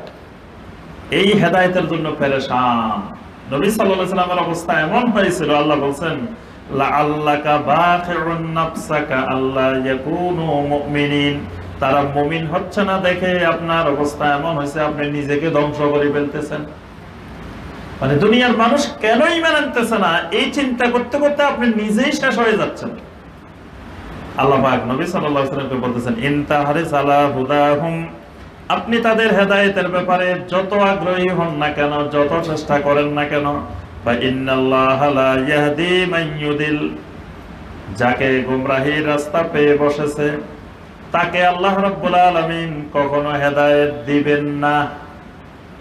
যেই নিজেকে গোমরাহির হকদার বানিয়ে ফেলেছে তাকে আল্লাহ পাক হেদায়েত দিবেন না, কারণ হেদায়েত পাইতে হলে চেষ্টা করতে হবে, চেষ্টাবিহীন আল্লাহ পাক হেদায়েত দিবেন না। ওয়াল্লাযীনা জাহাদু ফীনা লানাহদিয়ান্নাহুম সুবুলানা, যে লোকটা আমার দিকে আসার জন্য চেষ্টা চালাবে আমি আল্লাহ তাকে রাস্তা দেখাই দিব। কিন্তু চেষ্টা চালাইতে হবে, হেদায়েত চাইতে হবে আল্লাহর কাছে, হেদায়েতের রাস্তা খুঁজতে হবে। এই জন্য একটু বিবেক খোলা রাখতে হবে, চিন্তা চেতনা খোলা রাখতে হবে, জাগ্রত রাখতে হবে। আহমক হওয়া যাবে না, বেয়াক্কল হওয়া যাবে না, গাধা হওয়া যাবে না, যে যা কয় তাই মেনে নিলাম, যে একটু চোখ কান খোলা রাখলাম না। এই জন্য দাওয়াত দিতে গিয়ে আল্লাহ পাক বলছেন যে আলা বাসীরাতিন, চোখ কান খোলা রেখে দাওয়াত দিতে হবে, অন্ধভাবে দাওয়াত না। এই জন্য আল্লাহ পাক বলছেন যে গোমরাহির জন্য হকদার হয়ে গেছে আল্লাহ তাকে হেদায়েত দিবেন না। ওয়ামা লাহুম মিন নাসিরিন, তারা কোনো সাহায্যকারীও কখনো কোথাও পাবে না, তাদের কোনো সাহায্যকারীও নাই। মানে আল্লাহ যদি হেদায়েত না দেন, এমন কোন শক্তি কোন জায়গায় নাই যেখান থেকে এসে তাকে হেদায়েত দিয়ে দিবে। وَأَقْسَمُوا بِاللَّهِ جَهْدَ أَيْمَانِهِمْ لَا يَبْعَثُ اللَّهُ مَن يَمُوتُ, মুশরিকেরা কঠিনভাবে আল্লাহর কসম করে বলে, মুশরিকেরা দৃঢ়ভাবে কঠিনভাবে আল্লাহর কসম করে বলে, লা ইয়াবআসু আল্লাহু মান ইয়ামুত, যে মারা গেছে আল্লাহ রাব্বুল আলামিন কোনদিন তাকে পুনরায় জীবিত করবেন না। মুশরিকেরা খালি এমনি বলে না, ওয়া আকসামু বিল্লাহ, আল্লাহর কসম করে কয়। তাহলে বোঝা যায় মুশরিকেরা আল্লাহকে স্বীকার করতো না। মুশরিকেরা অনেক বিষয়ে আল্লাহ রাব্বুল আলামিনকে স্বীকার করত। তাদেরকে জিজ্ঞাসা করা হলে তোমাদের সৃষ্টিকর্তাকে, বলতো কি লা ইয়াকুলুনাল্লাহ, আল্লাহ। আসমান জমিন কে বানাইছেন, বলতো কি আল্লাহ। এই পৃথিবী পরিচালনা করেন কে, বলতো আল্লাহ। কে তোমাদের দৃষ্টি শক্তি শ্রবণ শক্তির মালিক, বলতো কি আল্লাহ। কে জীবিত থেকে মৃত বাহির করেন, মৃত থেকে জীবিত বাহির করেন, বলতো কি আল্লাহ। এগুলোর ব্যাপারে তারা স্বীকার করত। এই জন্য কসম করার ক্ষেত্রে আল্লাহর কসম করত। বর্তমানে আমাদের অনেক ভাই বোনেরা আল্লাহর কসম করে না, বিভিন্ন কিছুর কসম করে, ছেলের কসম করে, মেয়ের কসম করে, বাপের কসম করে। আল্লাহ ছাড়া আর কোনো কিছুর কসম করা জায়েজ নাই। আল্লাহ রাসূল সাল্লাল্লাহু আলাইহি ওয়াসাল্লাম বলেন, মান হালাফা বিগাইরিল্লাহি ফাকাদ আশরাকা, আল্লাহ ছাড়া অন্য কারো নামে কারো শপথ যদি করে ফাকাদ আশরাকা, সে শিরক করে। এজন্য আল্লাহ তার মাখলুকের কসম করতে পারেন, কিন্তু মাখলুক আল্লাহ ছাড়া কারো কসম করতে পারবে না। এরা কসম করে বলে কি লা ইয়াবাসুল্লাহু মান ইয়ামুত, যে মারা গেছে আল্লাহ কখনো তাকে পুনরায় জীবিত করবেন না। মানে আল্লাহর কসম করি, আল্লাহর কথার বিপরীত কথা বলে, উল্টা কথা বলে। আল্লাহ বলছেন প্রত্যেকটা মানুষকে আল্লাহ আবার পুনরায় জীবিত করবেন, এরা আল্লাহর কসম করে কয় না, আল্লাহ কাউকে মারা যাওয়ার পরে আর জীবিত করবেন না। বালা ওয়াদান আলাইহি হাক্কান ওয়ালাকিন্না আকসারান নাস লা ইয়ালামুন। আল্লাহ রাব্বুল আলামিন বলেন বালা, হ্যাঁ ঠিক কথা, তোমরা যা বলছো ঠিক কথা। ওয়াদান আলাইহি হাক্কান, এটা আমি আল্লাহর ওয়াদা, মানুষকে পুনরায় জীবিত করা, এটা আমি আল্লাহর ওয়াদা। আলাইহি হাক্কান, ওই ওয়াদা বাস্তবায়ন করা আমি আল্লাহর হক। আমি আল্লাহ যখন কোনো ওয়াদা করি, সেই ওয়াদাটা বাস্তবায়ন করা, এটা আমি আল্লাহর উপরে হক। ওয়ালাকিন্না আকসারান নাস লা ইয়ালামুন, কিন্তু অধিকাংশ মানুষেরাই এই বিষয়ে জ্ঞান নাই, জানে না, বুঝে না। আমি আল্লাহ যে ওয়াদা করেছি মৃত্যুর পরে পুনরুত্থানের, অধিকাংশ মানুষ বিষয়টা বুঝে না, জানে না, জানার চেষ্টা করে না। আজও আমরা যদি পৃথিবীতে তাকাই, পৃথিবীর অধিকাংশ মানুষ কিন্তু আখিরাত বিশ্বাস করে না। সারা পৃথিবীতে যত মানুষ বসবাস করে এদের অধিকাংশই দেখবেন আখিরাত বিশ্বাস করে না। ঠিক আমাদের মধ্যেও যারা আমরা ইমানদার, এদের মধ্যেও দেখবেন অধিকাংশ মানুষের এলেম নাই, অধিকাংশ মানুষ জাহেল। যুগে যুগে অধিকাংশ, বেশিরভাগ মানুষ হেদায়েতের বাহিরে থাকে। এজন্য অধিকাংশ মানুষ কখনো শরীয়তের ব্যাপারে, দ্বীনের ব্যাপারে, কোনো ব্যাপারে দলিল হইতে পারে না। এজন্য শাইখুল ইসলাম ইমাম ইবনে তাইমিয়া রাহিমাহুল্লাহ বলছেন যে তুমি হকের উপরে কায়েম থাকো, সালাফদের মানহাজকে, আকীদাকে শক্ত করে কামড়িয়ে ধরে থাকো। ওয়া ইন কানা ওয়াহিদান, তুমি একজন হলেও একজনে এক জামাত। সংখ্যায় কম মানুষ একজন তুমি, কিন্তু তুমি খবরদার এই কথা মনে করিও না আরে সব মানুষ এক আকীদায় বিশ্বাস করে, এক চিন্তা চেতনা, আমি একজন, আমি সংখ্যালঘু, আমি তো অল্প কয়জন, এটা কেমনে হয়? এজন্য তিনি বলেন যে তুমি একজন হলেও এক জামাত। তবুও তুমি হক থেকে বিচ্যুত হওয়া যাবে না, সালাফে সালেহিনদের আকীদা মানহাজ থেকে বিচ্যুত হওয়া যাবে না। অনেক নবী পৃথিবীতে এসেছিলেন, তাদের একজন উম্মত নাই। অনেক নবী, এক নবী একজনই পৃথিবীতে এক জামাত, তার জামাতের অনুসারী আর পৃথিবীতে তার দলে আর কেউ আসে নাই। অনেক নবীর উম্মত একজন বা দুইজন, তখন পৃথিবীতে লক্ষ লক্ষ কোটি কোটি মানুষ ছিল। তাহলে তারা একজনও, একাই তারা তাওহীদের উপরে ইস্তেকামত ছিলেন। এই জন্য যুগে যুগে এটা সত্য, এখনো সত্য, কিয়ামত পর্যন্ত সত্য। অধিকাংশ মানুষ, বেশিরভাগ মানুষ এইটা যদি কেউ ফলো করে তো সে গুমরাহির দিকে যাবে, সে হেদায়েতের দিকে যাবে না। এটা শরীয়তের দলিল না। যদি কেউ জিজ্ঞেস করেন যে ভাই অমুক জায়গায় যান কেন, আরে ভাই লক্ষ লক্ষ মানুষ, কোটি কোটি মানুষ যাইতেছে, আমি না পাগল, সব কি পাগল নাকি? আসলে সবে পাগল। মানে ছাগলের অভ্যাস, মানুষের মধ্যে ছাগলের অভ্যাস আছে। আল্লাহ পাকের জন্য সমস্ত আম্বিয়া আলাইহিমুস সালামকে ছাগল চড়ানোর প্র্যাকটিস করাইছেন। আগে ছাগল চড়ানোর অভ্যাস করেছেন, তারপরে নবুয়ত দিয়েছেন। কেন? যে মানুষ ছড়াইবেন এই মানুষ ছাগলের চেয়ে মারাত্মক। ছাগলের একটা অভ্যাস, কয়েকটা গুরুত্বপূর্ণ অভ্যাস আছে। একটা অভ্যাস হলো সামনে যদি বিপদ দেখে তাহলে খুঁটি ধরে শক্ত করে, তার গলা ছিঁড়ে ফেলবেন টেনে, তাও সামনের দিকে যাবে না। সামনে পানি দেখছে, কোনো বিপদ দেখছে, কোনো সমস্যা দেখছে, আর যাবে না। মানুষ এইরকম, যদি দেখে যে এই জায়গায় এই প্রোগ্রামে গেলে আমার সমস্যা আছে, বা এইদিকে যদি আমি সঠিক কথাটা বলি, হক কথা বলি, তাহলে আমার সমাজে বিভিন্ন সমস্যা আছে, তখন এই জানিও আর হক কথা বলবে না, ছাগলের মতো খুঁটি ধরে ফেলবে। এই অভ্যাস মানুষের মধ্যে আছে। আরেকটা অভ্যাস ছাগলের, 100টা বা 200টা 500টা ছাগলের পাল, আপনি সবগুলা নেওয়া লাগবে না, খালি 4-5টা একদিকে নিয়ে যাবেন, বাকি যা আছে সব ওইদিকে দৌড় দিব। আপনি ধরেও রাখতে পারবেন না বাকিগুলো। মরুভূমিতে যে ছাগল পালে, বিশাল ছাগলের পাল থাকে, তারা কিন্তু ওই 1000-2000 ছাগল সবগুলো ছড়ায় না, 4-5টা ছড়াইলে চলে। আপনি 4-5টা যেদিকে নিয়ে যাবেন, বাকিগুলো সব ওইদিকে চলে যাবে। ঠিক মানুষও দেখবেন এক জায়গায় কিছু একত্রিত করবেন, দেখবেন 1 বছর একটু স্মরণীয় করাই দিবেন, বিভিন্ন ভাবে এখানে বেশি লোকের একটা সমাগম করাই দিবেন, বাস পরের বছর আর লাগবে না। বলে যে এখানে লক্ষ লক্ষ মানুষ যাইতেছে, কিছু না পেলে কি এমনি যায় নাকি? এইটা ছাগলের অভ্যাস। এই জন্য খেয়াল রাখতে হবে যে কোটি কোটি মানুষ থাকতে পারে, কিন্তু কোটি কোটি মানুষ শিরকের উপরে থাকতে পারে, বেদাতের উপরে থাকতে পারে। কোটি কোটি মানুষ মানে হক হয়ে গেছে তা না, লক্ষ লক্ষ মানুষ মানে হক হয়ে গেছে তা না। এক জায়গায় মানুষ 5 জন হইতে পারে, এটা হক হইতে পারে। আরেক জায়গায় 5000 হইতে পারে, সেটা না হক হইতে পারে।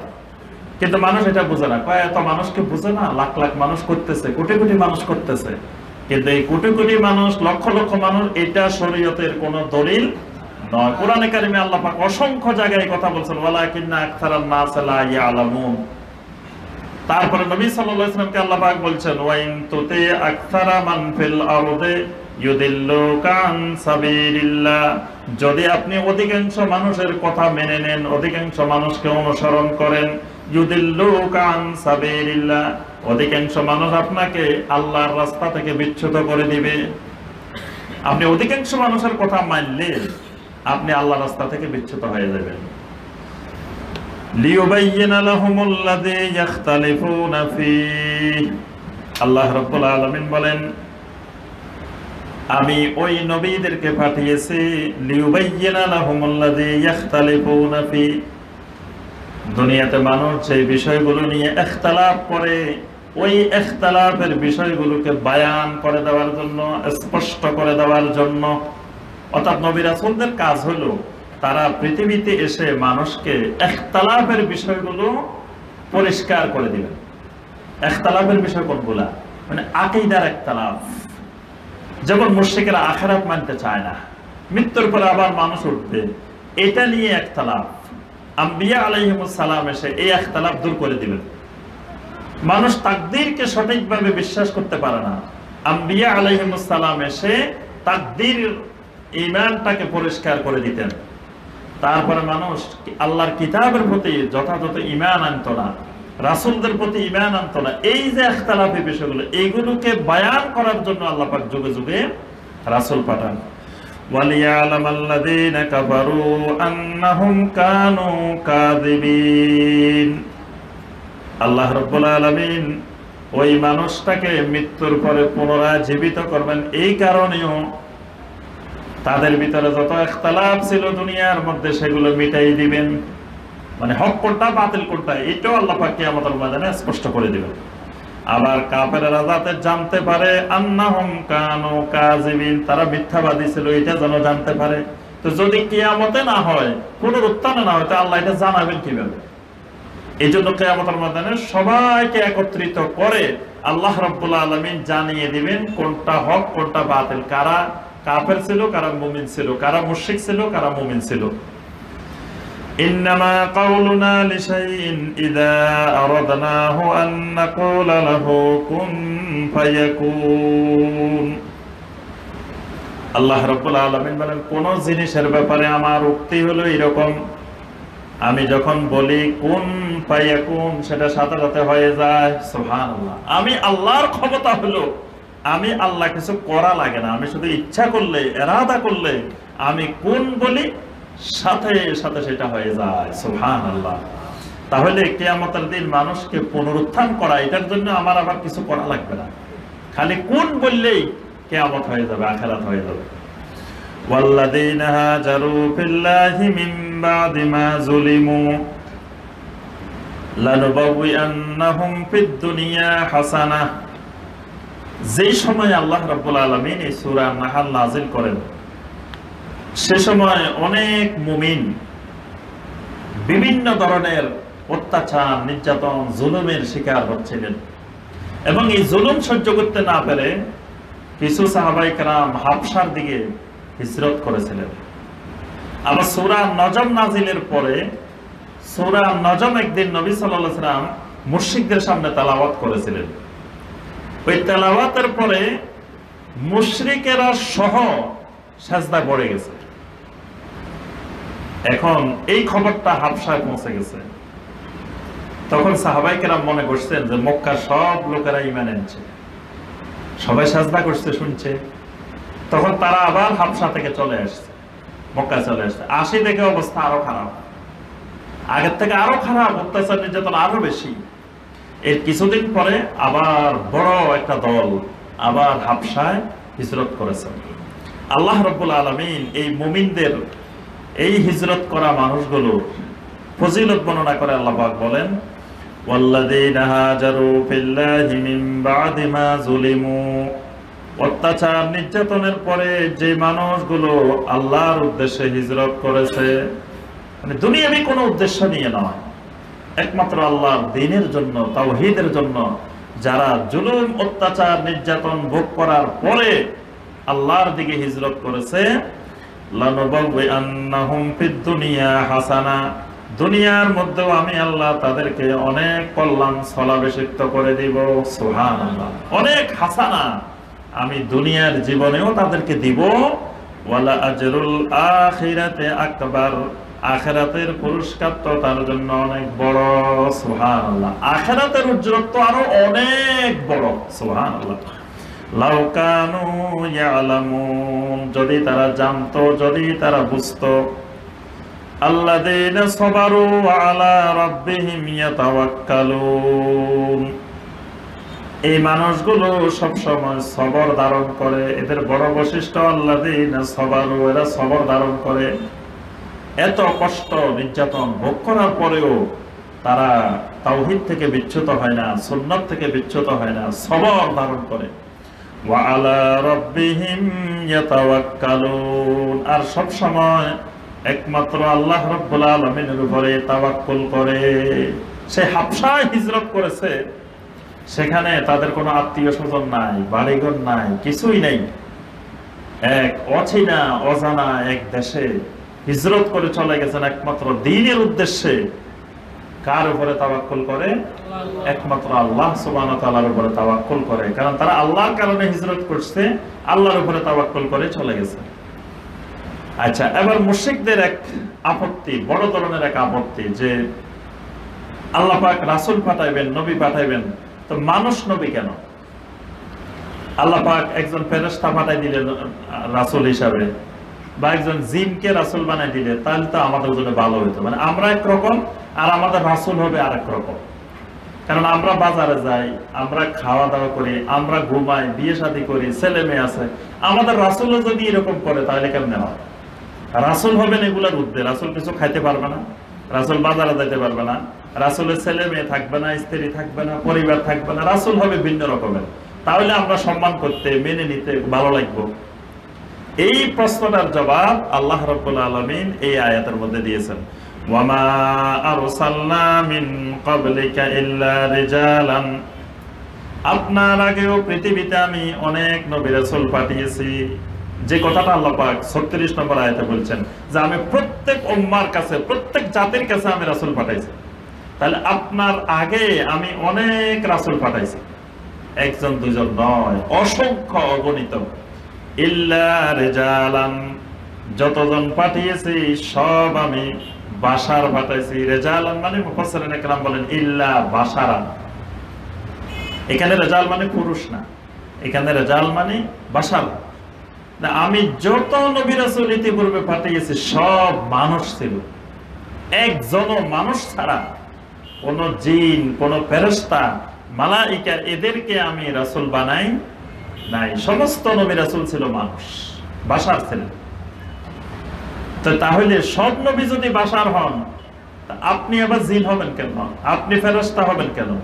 আপনিও তো মানুষ হবেন, এটাই স্বাভাবিক।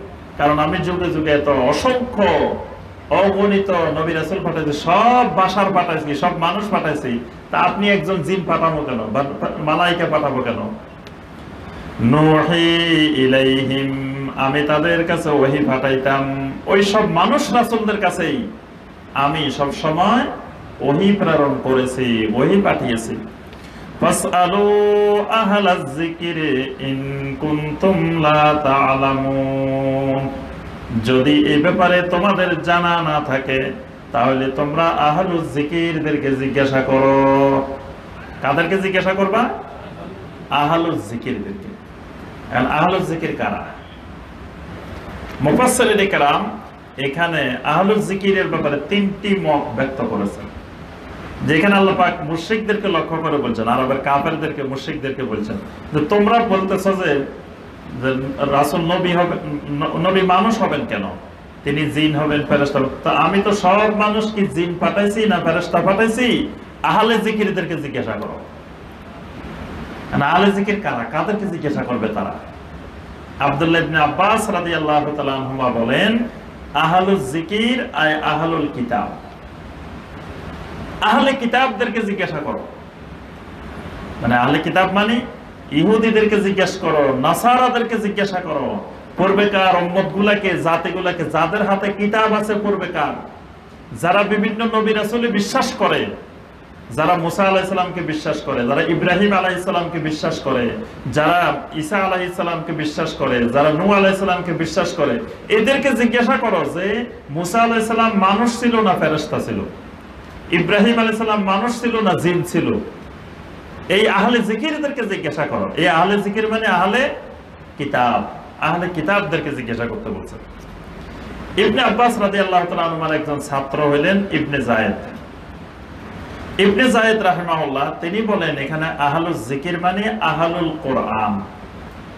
আহলুল জিকির মানে আহলুল কোরআন, কারণ জিকির বলতে কোরআনকে বোঝায়। আল্লাহ পাক বলেন ইন্না নাহনু নাযালনা যিকরা ওয়া ইন্না লাহু লাহাফিজুন। আমি আপনার উপরে জিকির নাযিল করেছি, এই জিকিরের হেফাজত আমি আল্লাহই করব। জিকির আমি নাযিল করছি, জিকিরের হেফাজতকারীও আমি। তাহলে এখানে জিকির মানে কি? কোরআন। এজন্য ইবনে যায়েদ রাহিমাহুল্লাহ বলেন যে এখানে আহলুল জিকির মানে আহলুল কোরআন, যারা কোরআন বিশেষজ্ঞ, কোরআনের এক্সপার্ট, কোরআন সম্পর্কে তাদের গভীর জ্ঞান, তাদেরকে জিজ্ঞাসা করতে বলছে। কারণ কোরআনে সব নবীদের ঘটনা বর্ণনা করা আছে না, অনেক বড় বড় নবীদের কথা আছে। তাহলে ওখানে বলা আছে যে সব নবী কি মানুষ না জিন না ফেরেশতা, এটা তো কোরআন বিশেষজ্ঞরা বলতে পারবে। আচ্ছা, আরেকজন প্রখ্যাত তাফসীর কারক ইমাম বাকের আল বাকের রাহিমাহুল্লাহ তিনি ব্যাখ্যা করেছেন যে আহলুল জিকির মানে আহলুল বায়াত। আহলুল জিকির মানে আহলুল বায়াত, যে আহলে বায়াতদেরকে জিজ্ঞাসা করো। কারণ আহলে বায়াতদেরকে আল্লাহ রাব্বুল আলামিন এমন কিছু ইলম দিয়েছেন এবং এমন কিছু যোগ্যতা আল্লাহ পাক রুশদ তাদের মধ্যে তৈরি করে দিয়েছেন যে যাদের ব্যাপারে নবী সাল্লাল্লাহু আলাইহি সাল্লাম উম্মতকে স্মরণ করাই দিয়েছেন। এজন্য নবী সাল্লাল্লাহু আলাইহি সাল্লামের আহলে বায়াত যারা ছিলেন তারা গভীর ইলমের অধিকারী ছিলেন এবং সবাই হেদায়েতের উপরে ছিলেন। যেমন আব্বাস রাদিয়াল্লাহু তাআলা আনহু নবী সাল্লাল্লাহু আলাইহি সাল্লামের আহলে বায়াত, আলী রাদিয়াল্লাহু তাআলা আনহু, তারপরে আব্দুল্লাহ বিন আব্বাস রাদিয়াল্লাহু তাআলা আনহুমা, তারপরে তার ভাই আকিল রাদিয়াল্লাহু তাআলা আনহু, এইরকম আরো অনেক আহলে বায়াত যারা ছিলেন এরা সবাই বড় বড় কোরআন বিশেষজ্ঞ, সুন্নাহ বিশেষজ্ঞ ছিলেন এবং এরা একজনও হেদায়েত থেকে, সঠিক রাস্তা থেকে বিচ্যুত হন নাই। এই জন্য নবী সাল্লাল্লাহু আলাইহি ওয়াসাল্লাম বলছিলেন আলা উযাক্কিরুকুমুল্লাহ ফি আহলি বাইতি, আমার আহলে বায়াতের ব্যাপারে তোমাদেরকে আমি স্মরণ করাই দিচ্ছি। তো এই জন্য তিনি ব্যাখ্যা করেছেন যে আহলে জিকির মানে আহলে বায়াত, যে তোমরা আহলে বায়াতদের কাছে জিজ্ঞাসা করো, কারণ আহলে বায়াতদের কাছে তারা গভীর কোরআন সুন্নাহর জ্ঞানী, তাদের কাছে ইলম আছে ব্যাপক। আচ্ছা, এখানে আল্লাহ পাক বলছেন যে আহলুল জিকির। আর কোন কোন মুফাসসিরিন কেরাম বলছেন আসলে আহলুল জিকির বলতে এটা আম, ব্যাপক। কোরআন সুন্নাহর যত বিশেষজ্ঞ আলেম যারা, তাদের সবাইকে আহলুল জিকির বলা হয়। তো যে জিনিস যে জানবে না, এখান থেকে নীতিমালা যে যে জিনিস যিনি জানবে না সেই জিনিস এই বিষয়ের বিশেষজ্ঞ যারা তাদের থেকে শিখে নিবে, তাদেরকে জিজ্ঞাসা করে নিবে। এই জন্য ইমাম আহমদ বিন হাম্বল রাহমাতুল্লাহ আলাইহির জীবনের মধ্যে আছে যে তাকে এক রুটিওয়ালা জিজ্ঞাসা করছিলেন, রুটি বানায় এক লোক। তো ইমাম আহমদ বিন হাম্বল রাহমাতুল্লাহ আলাইহি এক এলাকায় সফরে গেছেন, রাত্রে এশার সালাতের পরে মসজিদে বসে রয়েছেন। কেউ এটা ইমাম আহমদ বিন হাম্বল চিনে না। ওই ইমামদেরকে, আইম্মায়ে কেরামদেরকে, আল্লাহু আকবার, তারা এত মুখলিসিন মানুষ ছিলেন, বিভিন্ন জায়গায় যাই পরিচয় দিতেন না, এই ভাইয়েরা আপনারা আমার চিনেন, আমি কিন্তু দুনিয়ার এখন সবচেয়ে বড় আলেম, আমি ইমাম আহমদ বিন হাম্বল, এই জাতীয় কথা তারা বলে বেড়াইতেন না। তারা সবসময় পরিচয় না দিয়ে সাধারণ চলাফেরা করতেন। রাত্রে মসজিদে সালাতুল ইশার পরে বসে রয়েছেন। এখন এক রুটিওয়ালা রুটি বিক্রি করে তোরে বাসা যাচ্ছেন, দেখেছে একজন বসে রয়েছে মুসাফির। তো বললো যে ভাই আপনি আমার বাসায় চলেন। তো মুসাফিরকে নিয়ে গেছে, নিয়ে যায়, রাত্রে রুটি বানাইতে নাই, রুটি খাওয়াইছে। আর কি খাওয়াইবো, তার কাছে যা আছে খাওয়াইছে মুসাফিরকে। খাওয়ানোর পরে মুসাফির রাত্রে ইবাদত বন্দেগী করতেছে। সে তো দেখে যে কিরে কোন মুসাফির আনলাম, এ তো আল্লাহু আকবার বড় আবেদ, দেখে মানে সে কেমন যেন মনে হচ্ছে। আচ্ছা, ইমাম আহমদ বিন হাম্বল রাহমাতুল্লাহ আলাইহি রাত কাটাইছেন ইবাদত বন্দেগী করে, সকালবেলা চলে যাচ্ছেন। যাওয়ার সময় জিজ্ঞাসা করতেছেন, ভাই আপনার জন্য আমি কি দোয়া করবো বলেন তো দেখি। আপনি আমাকে এত মেহমানদারি করলেন, রাত্রে থাকার ব্যবস্থা করলেন, তো আমি কি দোয়া করতে পারি আপনার জন্য? তো বললেন যে ভাই আমার জন্য একটা দোয়া করবেন। দোয়াটা হলো আমার জীবনের স্বপ্ন, আমি যেন জীবনে একবার মৃত্যুর আগে ইমাম আহমদ বিন হাম্বল রহমতুল্লাহ আলাইহি, আহমদ বিন হাম্বলকে যেন একবার দেখি, তার সাথে যাতে আমার একবার দেখা হয়, এই দোয়াটা করবেন। আমি আল্লাহর কাছে সবসময় দোয়া করি যে আল্লাহ, এই যুগের বড় ইমাম, আমি নাম শুনছি ইমাম আহমদ বিন হাম্বল, কিন্তু দেখি নাই, আল্লাহ তার সাথে আমাকে জীবনে একবার দেখা করাই দিই। ইমাম আহমদ বিন হাম্বল রহমতুল্লাহ আলাইহি বলতেছেন, তো আল্লাহ তো তোমার দোয়া কবুলই করে ফেলছে, আমি তো সেই আহমদ বিন হাম্বল। সুবহানাল্লাহ। এবার কয়, ও আপনি আহমদ বিন হাম্বল, আল্লাহু আকবার। তা আপনার কাছে আমার একটা প্রশ্ন আছে, আমি প্রশ্নটা অনেক আগ থেকে রেডি করে বসে আছি, কিন্তু আপনারা পাইলেই আমি প্রশ্নটা জিজ্ঞাসা করবো। তো কি প্রশ্ন?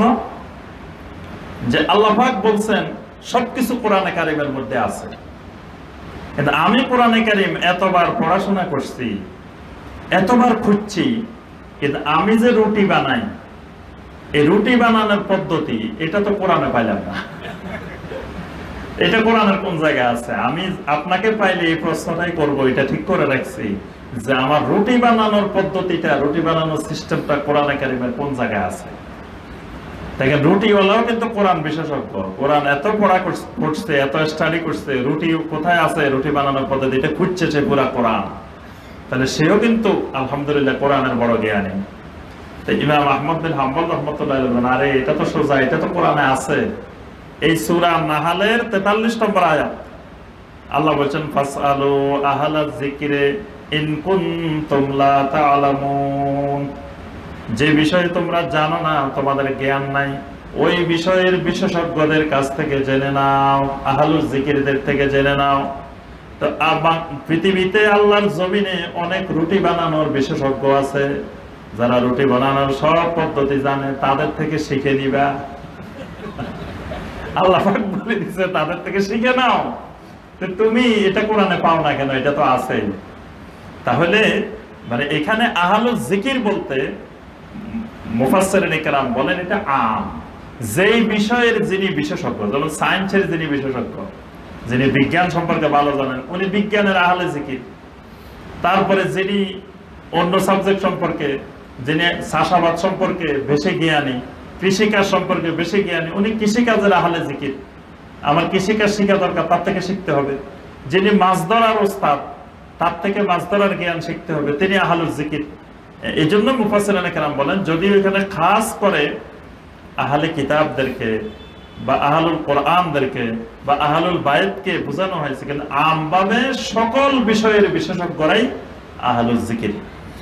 বিল বাইয়িনাতি ওয়াজ জুবুর, বিল বাইয়িনাতি ওয়াজ জুবুরের সম্পর্ক হলো আগের সাথে, ওয়া মা আরসালনা মিন ক্বাবলিকা ইল্লা রিজালান বিল বাইয়িনাতি ওয়াজ জুবুর। আমি যত রাসূলকে পাঠিয়েছি আপনার আগে, সবাইকে বিল বাইয়িনাত ওয়াজ জুবুর, বাইয়িনাত এবং জুবুর সহকারে পাঠিয়েছি। বাইয়িনাত হলো সুস্পষ্ট দলিল প্রমাণ, মানে মুজিজা, আয়াত। সমস্ত নবীদের সাথে আমি মুজিজা দিয়েছি। আবার ওয়াজ জুবুর, জুবুর মানে কুতুব, জুবুরের অর্থ হলো ওয়াল কুতুব। প্রত্যেক নবীদের সাথে, রাসূলদের সাথে আমি কিতাবও দিয়েছি। কাউকে স্বতন্ত্র কিতাব দিয়েছি, কাউকে আগের কিতাবের অনুসারী বানিয়েছি, কিন্তু সবার সাথে একটা কিতাব ছিল। আর সব নবীদের রাসূলদের সাথে মুজিজা ছিল। এজন্য আল্লাহ পাক বলেন বিল বাইয়িনাত ওয়াজ জুবুর, বাইয়িনাত এবং জুবুর সহকারে আমি ইতিপূর্বে অসংখ্য নবী রাসূল পাঠিয়েছিলাম। ওয়া আনসালনা ইলাইকা যিকরা লিতুবায়্যিনা লিন-নাসি মা নুযিলা ইলাইহিম। এই 44 নম্বর আয়াতে কারিমাটা খুবই গুরুত্বপূর্ণ এবং বর্তমান এই ফিতনার যুগে আরো বেশি গুরুত্বপূর্ণ। বর্তমানে একটি বড় ফিতনা আহলে কোরআন নামধারী ফিতনা। এটার মূল কার্যক্রম, মূল অফিস হলো পাকিস্তান। পাকিস্তানে আহলুল যিকর ওয়াল কোরআন নামে একটা সংগঠন আছে। এই সংগঠনের অফিসও আছে পাকিস্তানে, এবং মৌলভী চারাগালি, মৌলভী সগরালভী, এরা হইল এটার প্রতিষ্ঠাতা। এটা এতদিন আমাদের এই উপমহাদেশের বিভিন্ন জায়গায় ছিল, ভারতে, পাকিস্তানে, বাংলাদেশে বেশি মাথা ছাড়া দিয়ে উঠে নাই। তো ইদানিং আহলুল হাদিসদের তৎপরতা বৃদ্ধি পাওয়ার কারণে এই ফিতনাটারও বৃদ্ধি পেয়েছে। মানে কারণ এই ফিতনাটার মূল থিম হলো হাদিস অস্বীকার করা। তো যখনই তারা দেখে যে হাদিস জোরে সোরে প্রতিষ্ঠিত হচ্ছে, হাদিসের প্রচার প্রসার হচ্ছে, তখনই তারা আবার মাথা ছাড়া দিয়ে উঠে যে হাদিস থেকে মানুষকে দূরে সরানোর জন্য। এদের মূলনীতি এরা দুই ভাগে বিভক্ত। একটা গ্রুপ হইল পুরোপুরি কোনো হাদিস মানাই যাবে না, হাদিসকে অস্বীকার করে। তাদের কথা হলো যে হাদিস নবী সাল্লাল্লাহু আলাইহি সাল্লাম লেখেন নাই, তারপরে নবী সাল্লাল্লাহু আলাইহি সাল্লামের জীবদ্দশায় হাদিস লেখা হয় নাই, নবী সাল্লাল্লাহু আলাইহি সাল্লামের অনেক পরে এসে হাদিস লেখা হয়েছে। তো এটা মানুষেরা লিখছে, তারা এটা সব উলটপালট করে ফেলছে, নাউযুবিল্লাহ। এই জন্য তাদেরকে আর এই হাদিসের উপর আর বিশ্বাস রাখা যায় না। সুতরাং হাদিস মানার দরকার নাই, শুধু কোরআনে কারীম মানলেই চলবে। এটা একটা ঈমান হারানোর ফিতনা, মারাত্মক একটা কুফরি ফিতনা। কারণ নবী সাল্লাল্লাহু আলাইহি সাল্লামের হাদিসও ওহীর একটি গুরুত্বপূর্ণ অংশ। সহিহ হাদিস অস্বীকার করা মানে ওহীকে অস্বীকার করা, নবী সাল্লাল্লাহু আলাইহি সাল্লামের সুন্নতকে অস্বীকার করা। আর নবী সাল্লাল্লাহু আলাইহি সাল্লামের সুন্নত অস্বীকার করা ঈমান হারানোর নামান্তর। এটা বড় একটা ফিতনা। বর্তমানে ভিতরে ভিতরে গোপনে গোপনে অনেক মুসলিম এই ফিতনার কবলে পড়ে যাচ্ছে। একটা হলো টোটালি হাদিস অস্বীকার করে, আরেকটা হলো হাদিস সব অস্বীকার করে না, হাদিস মানে, তবে হাদিসকে আকলের সাথে বিবেকের সাথে মিলাই দেখে, যদি মিলে তাহলে মানে, না হয় মানে না। মানে কিছু হাদিস স্বীকার করে, কিছু হাদিস স্বীকার করে না। এই জন্য এই আয়াতে কারিমাটা আল্লাহ পাক স্পষ্ট করে এখানে বলে দিয়েছেন, ওয়া আনসালনা ইলাইকা যিকরা, আমি আপনার উপরে এই কোরআনে কারীমকে নাজিল করি, লিতুবাইয়িনা লিন-নাসি মা নুজিলা ইলাইহিম, মানুষের জন্য যা কিছু নাজিল করা হয় আপনি মানুষদেরকে কেন্দ্র করে, মানুষদেরকে উদ্দেশ্য করে এগুলোর বয়ান করে দিবেন, ব্যাখ্যা করে দিবেন। সুবহানাল্লাহ। কোরআনে কারীমের ব্যাখ্যার দায়িত্ব আল্লাহ পাক নবী সাল্লাল্লাহু আলাইহি ওয়াসাল্লামকে দিয়েছেন। আর আপনি কোরআনে কারীমের ব্যাখ্যাই যদি না বুঝেন তো কোরআন বুঝবেন কিভাবে, কোরআন মানবেন কিভাবে? কোরআন মানতে হলে আপনি নবী সাল্লাল্লাহু আলাইহি ওয়াসাল্লামের হাদিস মানতে বাধ্য, না হলে আপনি কোরআনে বুঝবেন না, কোরআনে আমল করতে পারবেন না। অর্থাৎ হাদিস অস্বীকার করা মানে আপনি কোরআনকে অস্বীকার করা, কোরআনে মানতে পারবেন না। কারণ কোরআনে আল্লাহ বলতেছেন ওয়াকিমুস সালাত, সালাত কায়েম করো। আপনি কেমনে সালাত কায়েম করবেন? কোরআনে কারীমের মধ্যে কি আল্লাহ পাক ব্যাখ্যা করছেন ফজরের নামাজ কয় রাকাত পড়বেন, যোহর কয় রাকাত, আসর কয় রাকাত? কোরআনে আছে। তারপরে সালাতের মধ্যে কেমনে দাঁড়াবেন, কেমনে রুকু করবেন, কেমনে সিজদা করবেন, কেমনে বৈঠক করবেন, এগুলো আছে। তাহলে এগুলোর ব্যাখ্যা করেছেন কে? মুহাম্মদ রাসূলুল্লাহ সাল্লাল্লাহু আলাইহি ওয়াসাল্লাম। এখন আপনি ব্যাখ্যাই যদি না মানেন তাহলে তো কোরআনে মানতে পারবেন না। তাহলে এটা মূলত কোরআনমুখী করা নয়, মানুষকে দিন বিমুখ করা, ঈমান থেকে দূরে সরানো, এই পরিকল্পনা নিয়ে এই ফিতনা বিস্তার লাভ করতেছে। এই জন্য আল্লাহ পাক এখানে নবী সাল্লাল্লাহু আলাইহি ওয়াসাল্লামকে কোরআনে কারীম বয়ান করার, ব্যাখ্যা করার দায়িত্ব সরাসরি আল্লাহ পাক দিয়েছেন। নবী সাল্লাল্লাহু আলাইহি ওয়াসাল্লামের কথাগুলোকে আল্লাহ ওহী হিসাবে গণ্য করছেন। ওয়া মা ইয়ানতিকু আনিল হাওয়া ইন হুয়া ইল্লা ওয়াহয়ুন ইউহা, আমার রাসূল তোমাদেরকে যেই দ্বীনের বিষয়ে কথাগুলো বলে এগুলো হাওয়া থেকে বলে না, এগুলো আমি আল্লাহর পক্ষ থেকে ওহী। এজন্য যিনি হাদিস অনুসরণ করেন, হাদিস অনুসরণ করলে অটোমেটিক কোরআন অনুসরণ করতে সে বাধ্য, কারণ কোরআনেরই ব্যাখ্যা হাদিস। কিন্তু কেউ যদি বলে আমি কোরআন অনুসরণ করি, তাহলে সে হাদিস অনুসরণ না করেও সে শুধু কোরআন অনুসরণের দাবি করতে পারে। এই জন্যই এই শব্দটা এসেছে আহলুল হাদিস। এই শব্দটা এটাও একটা কারণ। আহলুল হাদিস মানে আহলুল কোরআন ওয়াস সুন্নাহ। কোরআনে কারীমেরও আরেক নাম হলো হাদিস। কোরআনের অসংখ্য আয়াতে কোরআনকে আল্লাহ পাক হাদিস বলছেন। আবার নবী সাল্লাল্লাহু আলাইহি ওয়াসাল্লামের সুন্নাহও হাদিস। যেমন আবু দাউদ, সুনানে আবু দাউদ, আবু দাউদ আছে না হাদিসের কিতাব, নাম হলো কি সুনানে আবু দাউদ। তো এটার ভিতরে কি খালি সুন্নত নাকি হাদিসও আছে? এটা হাদিসের কিতাব, কিন্তু নাম হলো সুনানে আবু দাউদ। সুনান আন-নাসাই, সুনান ইবনে মাজাহ, নাম হয়েছে সুনান, কিন্তু ভিতরে আছে কি সব হাদিস।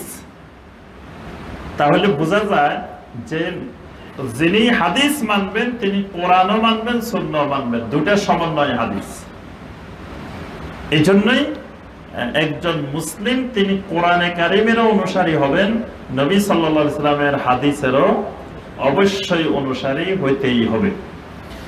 এরপর আল্লাহ পাক বলেন ওয়ালা আল্লাহুম ইয়াতাফাক্কারুন, এই বয়ান তাদেরকে করে দেওয়ার পরে ওয়ালা আল্লাহুম ইয়াতাফাক্কারুন, তারা আমি আল্লাহর কথাগুলো তাফাক্কুর করতে পারবে, চিন্তা ভাবনা করতে পারবে, বুঝতে পারবে আপনার ব্যাখ্যা দেওয়ার পরে। এই জন্য সাহাবায়ে কেরাম যেই আয়াতের অর্থ বুঝতেন না, নবী সাল্লাল্লাহু আলাইহি ওয়াসাল্লাম থেকে এসে ব্যাখ্যা নিতেন। আর নবী সাল্লাল্লাহু আলাইহি ওয়াসাল্লামের আমলটাই কোরআনে কারিমের ব্যাখ্যা, নবী সাল্লাল্লাহু আলাইহি ওয়াসাল্লামের আখলাকটাই পুরা কোরআনে কারিমের বাস্তব নমুনা, বাস্তব মুখপাত্র। যে কোরআন বুঝতে হলে নবী সাল্লাল্লাহু আলাইহি ওয়াসাল্লামের সিরাত বুঝতে হবে, সিরাত নবী সাল্লাল্লাহু আলাইহি ওয়াসাল্লামের সিরাতটাই কোরআন, নবী সাল্লাল্লাহু আলাইহি ওয়াসাল্লামের সিরাত বুঝতে হলে কোরআন বুঝতে হবে। মানে নবী সাল্লাল্লাহু আলাইহি ওয়াসাল্লাম কোরআনেরই মুখপাত্র, মানে কোরআনে আল্লাহ রাব্বুল আলামিন যা বলছেন নবী সাল্লাল্লাহু আলাইহি ওয়াসাল্লাম প্রত্যেকটা আয়াতের প্রত্যেকটা শব্দের আমল করে উম্মতকে দেখাই দিয়েছেন, ব্যাখ্যা করে বুঝাই দিয়েছেন। এমন কোন আয়াত, এমন কোন শব্দ কোরআনে কারিমে নাই যেটার ব্যাখ্যা করে বয়ান করে আল্লাহ রাসূল সাল্লাল্লাহু আলাইহি ওয়াসাল্লাম বুঝাই দিয়ে যান নাই। এরপরে আল্লাহ রাব্বুল আলামিন মক্কার মুশরিকদেরকে ধমক দিয়েছেন। ধমক দিয়ে আল্লাহ সুবহানাহু ওয়া তাআলা বলেন আফা আমিনাল্লাযীনা মাকারুস সাইয়্যাতি আন ইয়াখসিফাল্লাহু বিহিমুল আরদ আও ইয়াতিয়াহুমুল আযাবু মিন হাইথু লা ইয়াশউরুন আও ইয়াখুযাহুম ফি তাকাল্লুবিহিম ফামা হুম বিমুজিজিন আও ইয়াখুযাহুম আলা তাখাব্বুবিন ফাইন্না রাব্বাকুম লারাউফুর রাহিম। আল্লাহ রাব্বুল আলামিন বলেন আফা আমিনাল্লাযীনা মাকারুস সাইয়্যাত, যেই মানুষগুলো বিভিন্ন ধরনের খারাপ ষড়যন্ত্র করে, খারাপ পরিকল্পনা করে, বিভিন্ন ধরনের চক্রান্ত ষড়যন্ত্র নিয়ে যারা ব্যস্ত আছে, তারা কি নিজেদেরকে নিরাপদ মনে করে নিছে? তারা কি মনে করছে তারা একেবারে নিরাপদ হয়ে গেছে? আইয়াখসিফাল্লাহু বিহিমুল আরদা, আল্লাহ রাব্বুল আলামিন তাদেরকে জমিনের মধ্যে দাবিয়ে দিবেন, তাদেরকে জমিনে ঢুকাই ফেলবেন, ভূমিকম্পের মাধ্যমে জমিনে তাদেরকে পতিত করে ফেলবেন। এটা থেকে তারা কি নিরাপদ মনে করতেছে? মানে আমি আল্লাহ অতীতে কত জাতিকে এইভাবে পতিত করেছি, জমিনে দাবাই দিছি, তারা কি মনে করে এখন আর দাবানে মনে আমি ভুলে গেছি, আমি আল্লাহ মনে এখন আর পারি না, পাওয়ার শেষ হয়ে গেছে, এরকম মনে করে? আও ইয়াতিয়াহুমুল আযাবু মিন হাইথু লা ইয়াশউরুন, অথবা এমন দিক থেকে তাদের উপরে আযাব আসবে যে দিক থেকে আযাব আসার তারা কোনোদিন কল্পনাও করে না, যে দিক থেকে আযাব আসার কোনো কল্পনাই তারা করতে পারে না, ধারণাই করতে পারে না, এরকম আযাব থেকে তারা কি তাদেরকে নিরাপদ মনে করে? আও ইয়াখুযাহুম ফি তাকাল্লুবিহিম ফামা হুম বিমুজিজিন আও ইয়াখুযাহুম ফি তাকাল্লুবিহিম, অথবা তাদের অধিক আগ্রহের ভিতরে, ব্যস্ততার ভিতরে হঠাৎ করে তাদের উপরে আযাব নেমে আসবে। মানে সবাই কর্মব্যস্ত, সবাই দুনিয়ার কাজে কর্মে ব্যস্ত, এমন সময় তাদের অধিক আগ্রহের ভিতরে হঠাৎ আযাব এসে যাবে, এটা থেকেও কি তারা কোনো নিরাপদ মনে করতেছে? ফামা হুম বিমুজিজিন, যখন এসে যাবে তখন সেটা ঠেকানোর ক্ষমতা তাদের নাই। ফামা হুম বিমুজিজিন, অর্থাৎ এইরকম পরিস্থিতিতে যখন হঠাৎ আযাব গজব নেমে আসবে, ফামা হুম বিমুজিজিন, দুনিয়ার এমন কোন শক্তি নাই, ব্যক্তি নাই যারা এই আযাবকে বাধা দিতে পারে, প্রতিবন্ধকতা তৈরি করতে পারে। আও ইয়াখুযাহুম আলা তাখাব্বুবিন, অথবা তাদের ভয় ভীতির ভিতরে তাদেরকে পাকড়াও করা হবে, মানে আস্তে আস্তে তাদের অন্তরে ভয় সৃষ্টি করে দিয়ে আযাব দেওয়া হবে। এই ব্যাপারেও কি তারা নিজেদেরকে নিরাপদ মনে করতেছে? বা ইন্না রাব্বাকুম লারাউফুর রাহিম, তবে দুনিয়ার মানুষ বেশি ভয় পেও না, এই কথাটাও মনে রাখবা, তোমাদের রব হলেন মহা স্নেহশীল, মহা দয়ালু। সুবহানাল্লাহ, মানে মহা স্নেহশীল, মহা দয়ালু হওয়ার কারণেই আজকে তোমরা এত কিছু করার পরেও তোমাদের রব তোমাদেরকে এইভাবে ধ্বংস করেন না, আযাব নাজিল করেন না। তোমরা এত নাফরমানি করো, তাও হঠাৎ করে কোনো আযাব আর গজব নাজিল হয় না।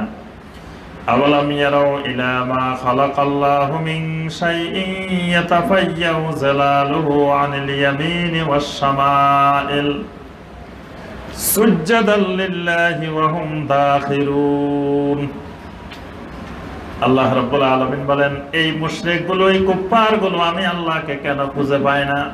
আওয়ালাম ইয়ারাও, তারা কি লক্ষ্য করে দেখে না চারিদিকে? ইলা মা খালাকাল্লাহু মিন শাইইন, আল্লাহ রাব্বুল আলামিন কিভাবে প্রত্যেকটি জিনিসকে সৃষ্টি করেছেন। ইয়াতাফায়্যাউ জালালুহু আনিল ইয়ামিনি ওয়াশ শামাইল সুজদান লিল্লাহ, প্রত্যেকটি জিনিসের ছায়াগুলো একবার ডান দিকে একবার বাম দিকে গিয়ে আল্লাহ রাব্বুল আলামিনের সামনে সাজদায় অবনত হয়ে যায়। আল্লাহ বলেন, তারা কি এটা দেখে না যে কিভাবে যত মাখলুকাত জমিনে আছে সেই নিজে সাজদা করুক আর না করুক, তার ছায়াগুলো আমি আল্লাহকে সাজদা করতেছি। সুবহানাল্লাহ। প্রত্যেকটা মাখলুক নিজেও আল্লাহকে সাজদা করে, তার ছায়াগুলোও সাজদা করে। কিন্তু মানুষের মধ্য থেকে কিছু আছে যারা নিজেও করে, তার ছায়াও করে, আর কিছু আছে ছায়াগুলো আল্লাহকে সাজদা করে, নিজেরা করে না। কারণ নিজেরা করার ব্যাপারে আল্লাহ বাধ্য করেন না, কিন্তু ছায়াগুলোকে আল্লাহ রাব্বুল আলামিন আল্লাহর সামনে মাথা অবনত করতে বাধ্য করে রেখেছেন। সুবহানাল্লাহ। এজন্য সূর্য পূর্ব দিকে গেলে ছায়া থাকে কোন দিকে? পশ্চিম দিকে। আল্লাহকে সাজদা করতেছে। আবার সূর্যের পরিবর্তনের সাথে সাথে ছায়াও পরিবর্তন হচ্ছে, একবার এদিকে একবার এদিকে। আল্লাহ যেদিকে যেতে বলতেছে ছায়াটা ওইদিকে যাইতেছে। দেখেন, আমার আপনার ছায়া আমার আপনার অর্ডার শোনে না, শোনে? আপনি ছায়াকে যদি বলেন যে তুমি এদিকে যেতে পারবে না, এদিকে যাও, কিচ্ছু শুনবে না। তাহলে এই ছায়া কার অর্ডার শুনতেছে? একমাত্র আল্লাহ রাব্বুল আলামিন। আল্লাহ বলতেছে, আরে বান্দা, তুমি ছায়াটার দিকে তাকালে তো আমি আল্লাহর তাওহীদ খুঁজে পাও, আমি আল্লাহর একত্ববাদ খুঁজে পাও। আর ছায়া যেভাবে আমি আল্লাহকে সাজদা করতেছে, তোমার সাজদাটাও, তোমার মাথাটাও এইভাবে অবনত হয়ে আসবে। তুমি শুধু একটু তোমার ছায়াটা নিয়ে চিন্তা করো। ওয়াহুম দাখিরুন, আর এই ছায়াগুলো ডান দিকে বাম দিকে সাজদা করতেছে। ওয়াহুম দাখিরুন, একেবারে নিজেদেরকে হীন গণ্য করে, তুচ্ছ গণ্য করে, মানে নিজেকে কোনো বড় কিছু দেখাচ্ছে না।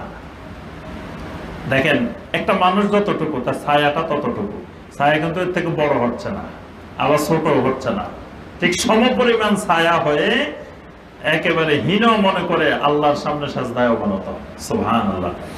ওয়ালিল্লাহি ইয়াসজুদু মা ফিস সামাওয়াতি ওয়া মা ফিল আরদি মিন দাব্বাহ, আসমানের মধ্যে যা কিছু আছে, জমিনের মধ্যে যা কিছু আছে, মিন দাব্বাতিন, যত প্রাণী আছে, ওয়াল মালাইকাতু, আসমান জমিনে যত ফেরেশতা আছেন, মালাইকা আছেন, মালাইকারা থাকেন আসমানে।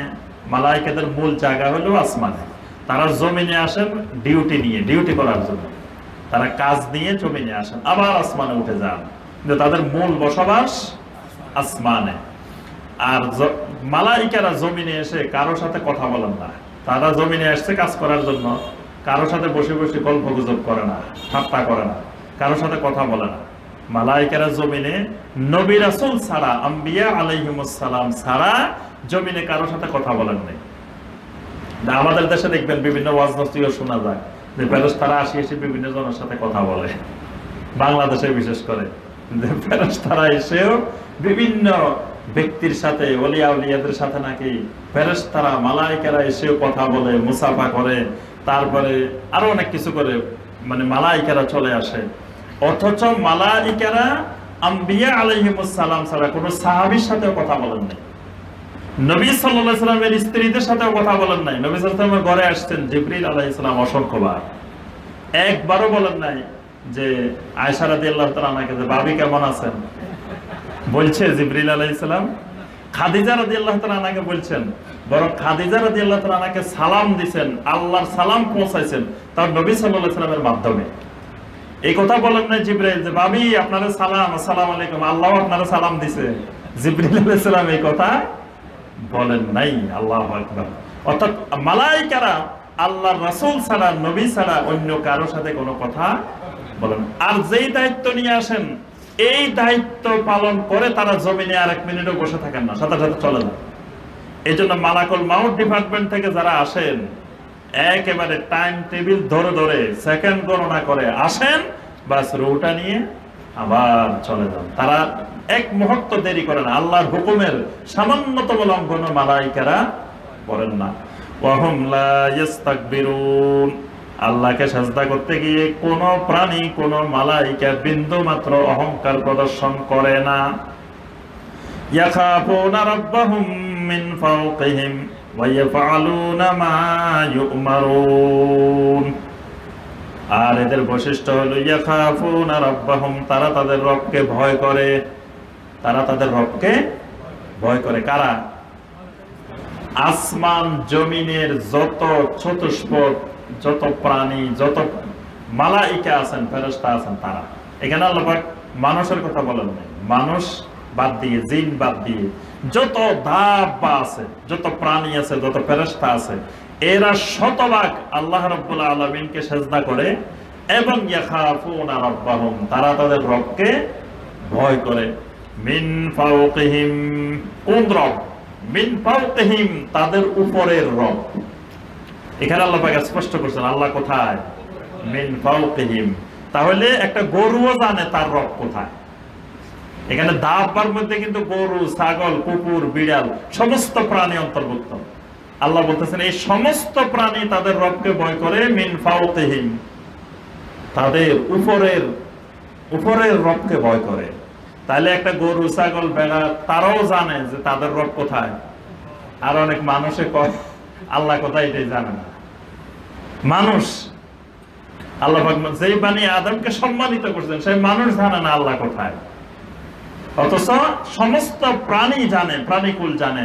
ইয়াখাফুনা রাব্বাহুম মিন ফাওকিহিম, তাদের উপরের রবকে তারা খুব ভয় করে চলে। আর মানুষ নিজে মুখে কয় আল্লাহ সব জায়গায়, আল্লাহ নির্দিষ্ট কোন উপরে এই কথা কয় না। আল্লাহ জমিনে, আসমানে, একবারে মাটিতে, সব জায়গায়, হ্যাঁ সব জায়গায়। কিন্তু তার অবচেতনে, তার অনিচ্ছায়, তার পুরা বডি সাক্ষ্য দেয় আল্লাহ উপরের দিকে। সাক্ষ্য দেয় না? মানুষের সাথে মানুষের ঝগড়া লাগলে কয় কি, ওই উপরওয়ালা আছে, সব দেখতেছে। এ সময় তো কয় না চারিদিকওয়ালা আছে। এই শোনো, চারিদিকওয়ালা কিন্তু আছে, খবরদার আমার সাথে যে জুলুম করতেছ। কয় উপরওয়ালা একজন কিন্তু আছে, কথা কয় না? মুখে কয় চারিদিকে সব জায়গায়, কিন্তু তার অবচেতনে ভিতর থেকে আল্লাহ পাক যে ফিতরত দিয়ে তৈরি করছেন, সে ফিতরত সাক্ষ্য দিচ্ছে যে আল্লাহ উপরে। দোয়া করার সময় হাত কোন দিকে? উপরে। এরকম তো বলে না রব্বানা যালামনা আনফুসানা ওয়া ইল্লাম তাগফির লানা ওয়া তারহামনা লানাকুনান্না মিনাল খাসিরিন। কারণ চারিদিকে ঘোরানোর দরকার না, কারণ আল্লাহ তো সব জায়গায়। কারণ আপনি উপরের দিকে ধরে রেখেছেন, তো এইদিকে তো আল্লাহর আর বলা হয়নি। এখানেও আপনার অবচেতন মন সাক্ষ্য দিচ্ছে যে আল্লাহ উপরে। অর্থাৎ মানুষের মধ্যে আল্লাহ পাক ভিতরে এই ফিতরত তৈরি করে দিয়েছেন যে সে সব সময় উপরের আল্লাহকে উপরে, এটাই বিশ্বাস করে। আর এই সমস্ত প্রাণী এবং মালাইকা, তাদেরকে আল্লাহ পাক যা নির্দেশ দেন তারা তাই করে। সুবহানাল্লাহ। এরা আল্লাহর নির্দেশের বাহিরে বিন্দু মাত্র কোনো কাজ করেন না। আল্লাহ রাব্বুল আলামিন আমাদের সবাইকে কোরআনে কারীমের এই আয়াতগুলোর আলোকে আমল করার তৌফিক দান করুন। আল্লাহ সুবহানাহু ওয়া তাআলা আমাদের সবাইকে শিরক মুক্ত তাওহীদি ঈমান এবং বিদআত মুক্ত সুন্নতি আমল নসিব করুন। আমাদের মধ্যে যারা অসুস্থ আছেন আল্লাহ রাব্বুল আলামিন সবাইকে সুস্থতা দান করুন। যারা বিভিন্ন বিপদ আপদ মুসিবতে আছেন আল্লাহ সুবহানাহু ওয়া তাআলা সবাইকে সকল প্রকার বিপদ আপদ মুসিবত থেকে হেফাজত করুন। আল্লাহ রাব্বুল আলামিন এই মাক্কি, মাদানী, নিজামিয়া, জামে মসজিদ এবং মাদ্রাসা কমপ্লেক্সকে আল্লাহ পাক কবুল ও মঞ্জুর করে নিন। আল্লাহ সুবহানাহু ওয়া তাআলা এই মসজিদকে, এই মাদ্রাসা কমপ্লেক্সকে আল্লাহ পাক একটা হেদায়েতের মার্কাজ বানিয়ে দিন, তাওহীদ এবং সুন্নতের মার্কাজ বানিয়ে দিন। এখান থেকে আল্লাহ রাব্বুল আলামিন তাওহীদের দাওয়াত, সুন্নতের দাওয়াত, শিরক এবং বিদআতের বিরুদ্ধে দাওয়াত আল্লাহ পাক প্রচার প্রসার করার তৌফিক দান করুন। আল্লাহ পাক আমাদেরকে এক একজন দাঈ ইলাল্লাহ হওয়ার তৌফিক দান করুন। আল্লাহ পাক আমাদের সকলের ইলমকে, আমলকে বরকত দান করুন। সুবহানাকা আল্লাহুম্মা বিহামদিকা আশহাদু আল্লা ইলাহা ইল্লা আনতা আস্তাগফিরুকা ওয়া আতুবু ইলাইক। আজকে আমরা সূরা নাহলের 50 নম্বর আয়াতে কারিমা পর্যন্ত আলোচনা করেছি। ইনশাআল্লাহ পরবর্তী তাফসিরে 51 নম্বর আয়াত থেকে আমাদের তাফসির হবে। আর এই 50 নম্বর আয়াতে এখানে সেজদা আছে, এখানে সবাই একটা সেজদা করে নেবেন, এটা সেজদার আয়াত।